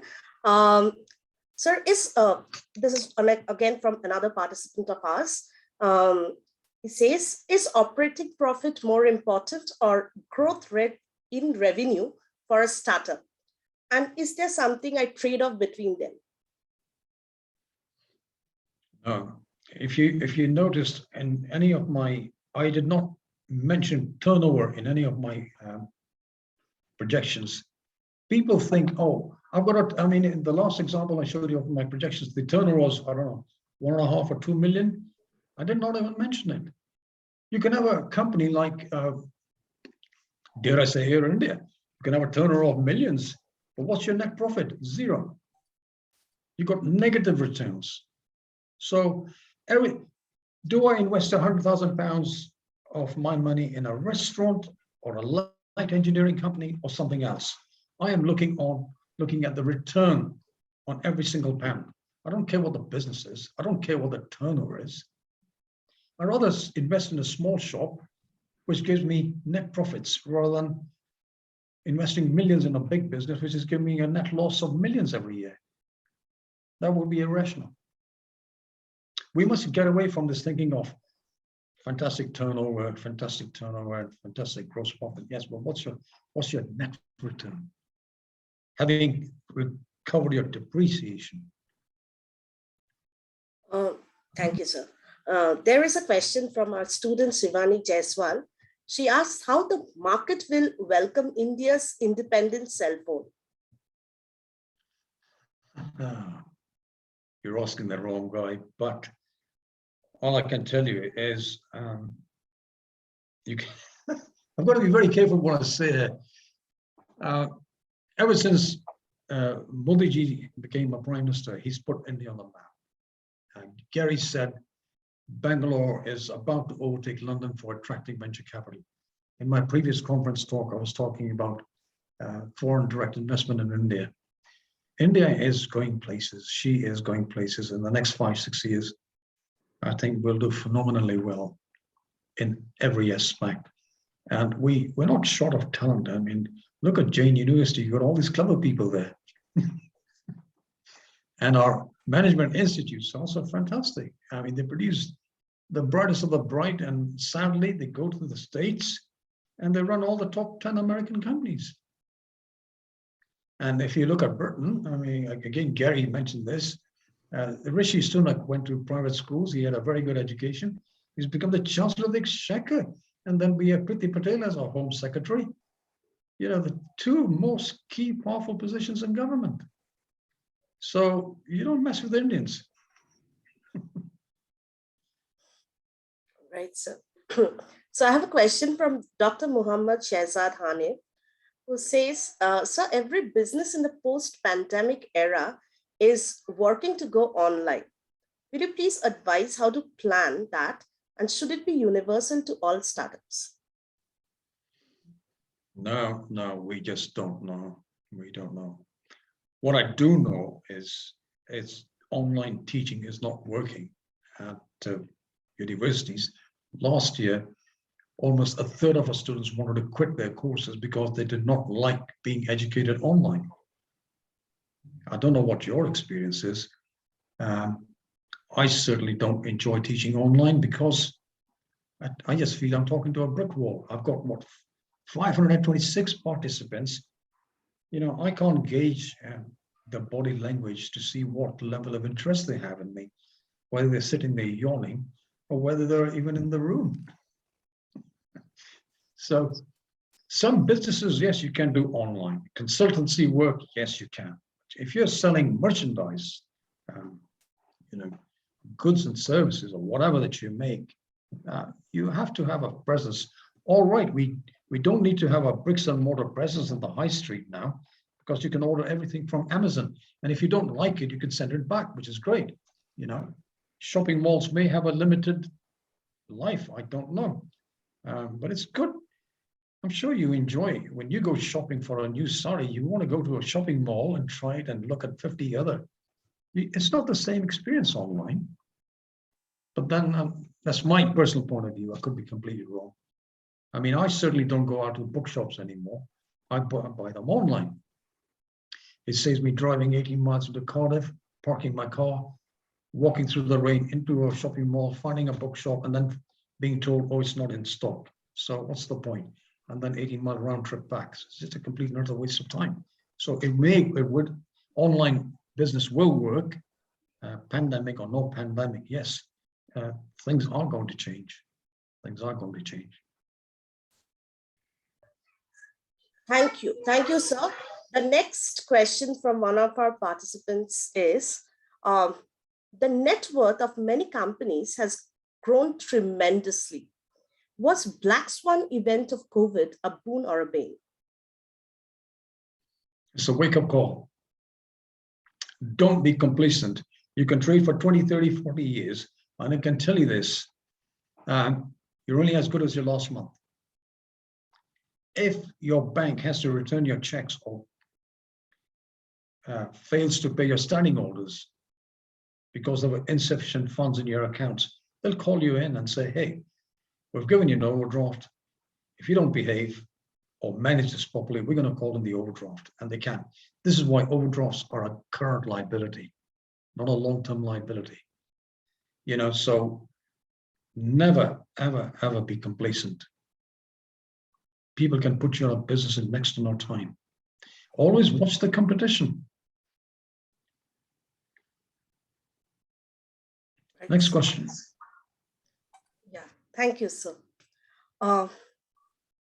So thank you very much, sir, for enriching our prospects of entrepreneurship, business, and management. This address certainly benefited us with your breadth of knowledge and depth of expertise. Giving us your time really helped in making this summit fruitful to our participants. Our special thanks goes to our director, Dr. Dinesh Neelkant, who has been instrumental in making this session worthwhile.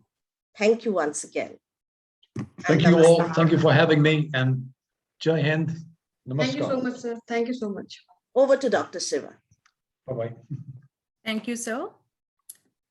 As we have come to the end of today's session for our 9-day International Entrepreneurship Summit, I would like to extend my heartfelt gratitude to our Chancellor, Dr. Chinraj Roychand, Pro-Chancellor, Dr. N. Sundarajan, Vice-Chancellor, Dr. Raj Singh, Pro-Vice-Chancellor, Dr. Ishwaran Iyer, Registrar, Dr. N.V.H. Krishnan, Director, Academic Planning, Professor Sridhar Murthy, and the entire family of Jain deemed to be University for developing an ecosystem that has transformed the society and contributed significantly towards its betterment.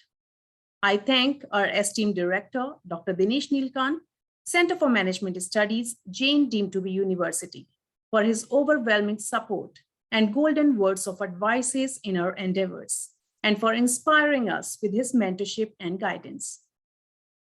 I'm extremely thankful to our keynote speakers, Mr. Gary Stewart and Professor Amrit Lal Bharadwaj, for giving us enriching insights about the concept of entrepreneurship in current day business world. I would also like to thank all our HODs, our coordinators from the bottom of my heart for their ever extending hands of support, which have been instrumental in the success of this event. The extremely talented faculty members for their participation, the facility manager and the non-teaching staff of CMS, whose contributions have played a significant role in the success of this event. We thank Office of Communications for their immense support. Our special thanks goes to Summit advisors, Dr. Rogers M. Smith, Christopher H. Brown, Distinguished Professor at University of Pennsylvania, USA, who has been instrumental in making today's event worthwhile, along with Dr. John Lipinski, Professor and Co-Director of the Excel Center for Entrepreneurial Excellence, Indiana University of Pennsylvania, USA, and Mr. Manoranjan Sharma, Chief Economist, Infomerics Ratings, India. At the very end, I would also like to thank all our wonderful participants whose engagement and active participation fulfilled the purpose of this event and made this successful. Thank you once again, everyone, for joining us and giving a pleasant start to this event. I request all participants to stay with us for all upcoming 5 days for lots more to explore and learn from our eminent speakers. Tomorrow, we are going to begin with the incubation of Jain deemed to be University from 6 to 7 p.m., followed by a session from our keynote speaker, Michael Goldberg, alumnus Wharton School, Johns Hopkins University, and Princeton University, Executive Director, VO Institute for Entrepreneurship, Case Western Reserve University, USA, speaking on the topic Beyond Silicon Valley, Growing Entrepreneurship in Transitioning Economies, from 7 to 8 p.m., followed by the next speaker, Dr. Robert D. Hisrich, Faculty Innovation Institute I4 and Bridgestone Chair of International Marketing, Kent State University, USA, delivering his talk on the topic Entrepreneurship Beyond Borders from 8 to 9 p.m. Requesting all participants to stay tuned throughout, as it's mandatory to fill feedback form for all sessions to receive certificate. Tomorrow, we are going to begin sharp at 6 p.m. IST. requesting all of you to log in 15 minutes prior to the time. Hope to see you all tomorrow at 5:45 p.m. sharp. Have a great time. Thank you. Namaste.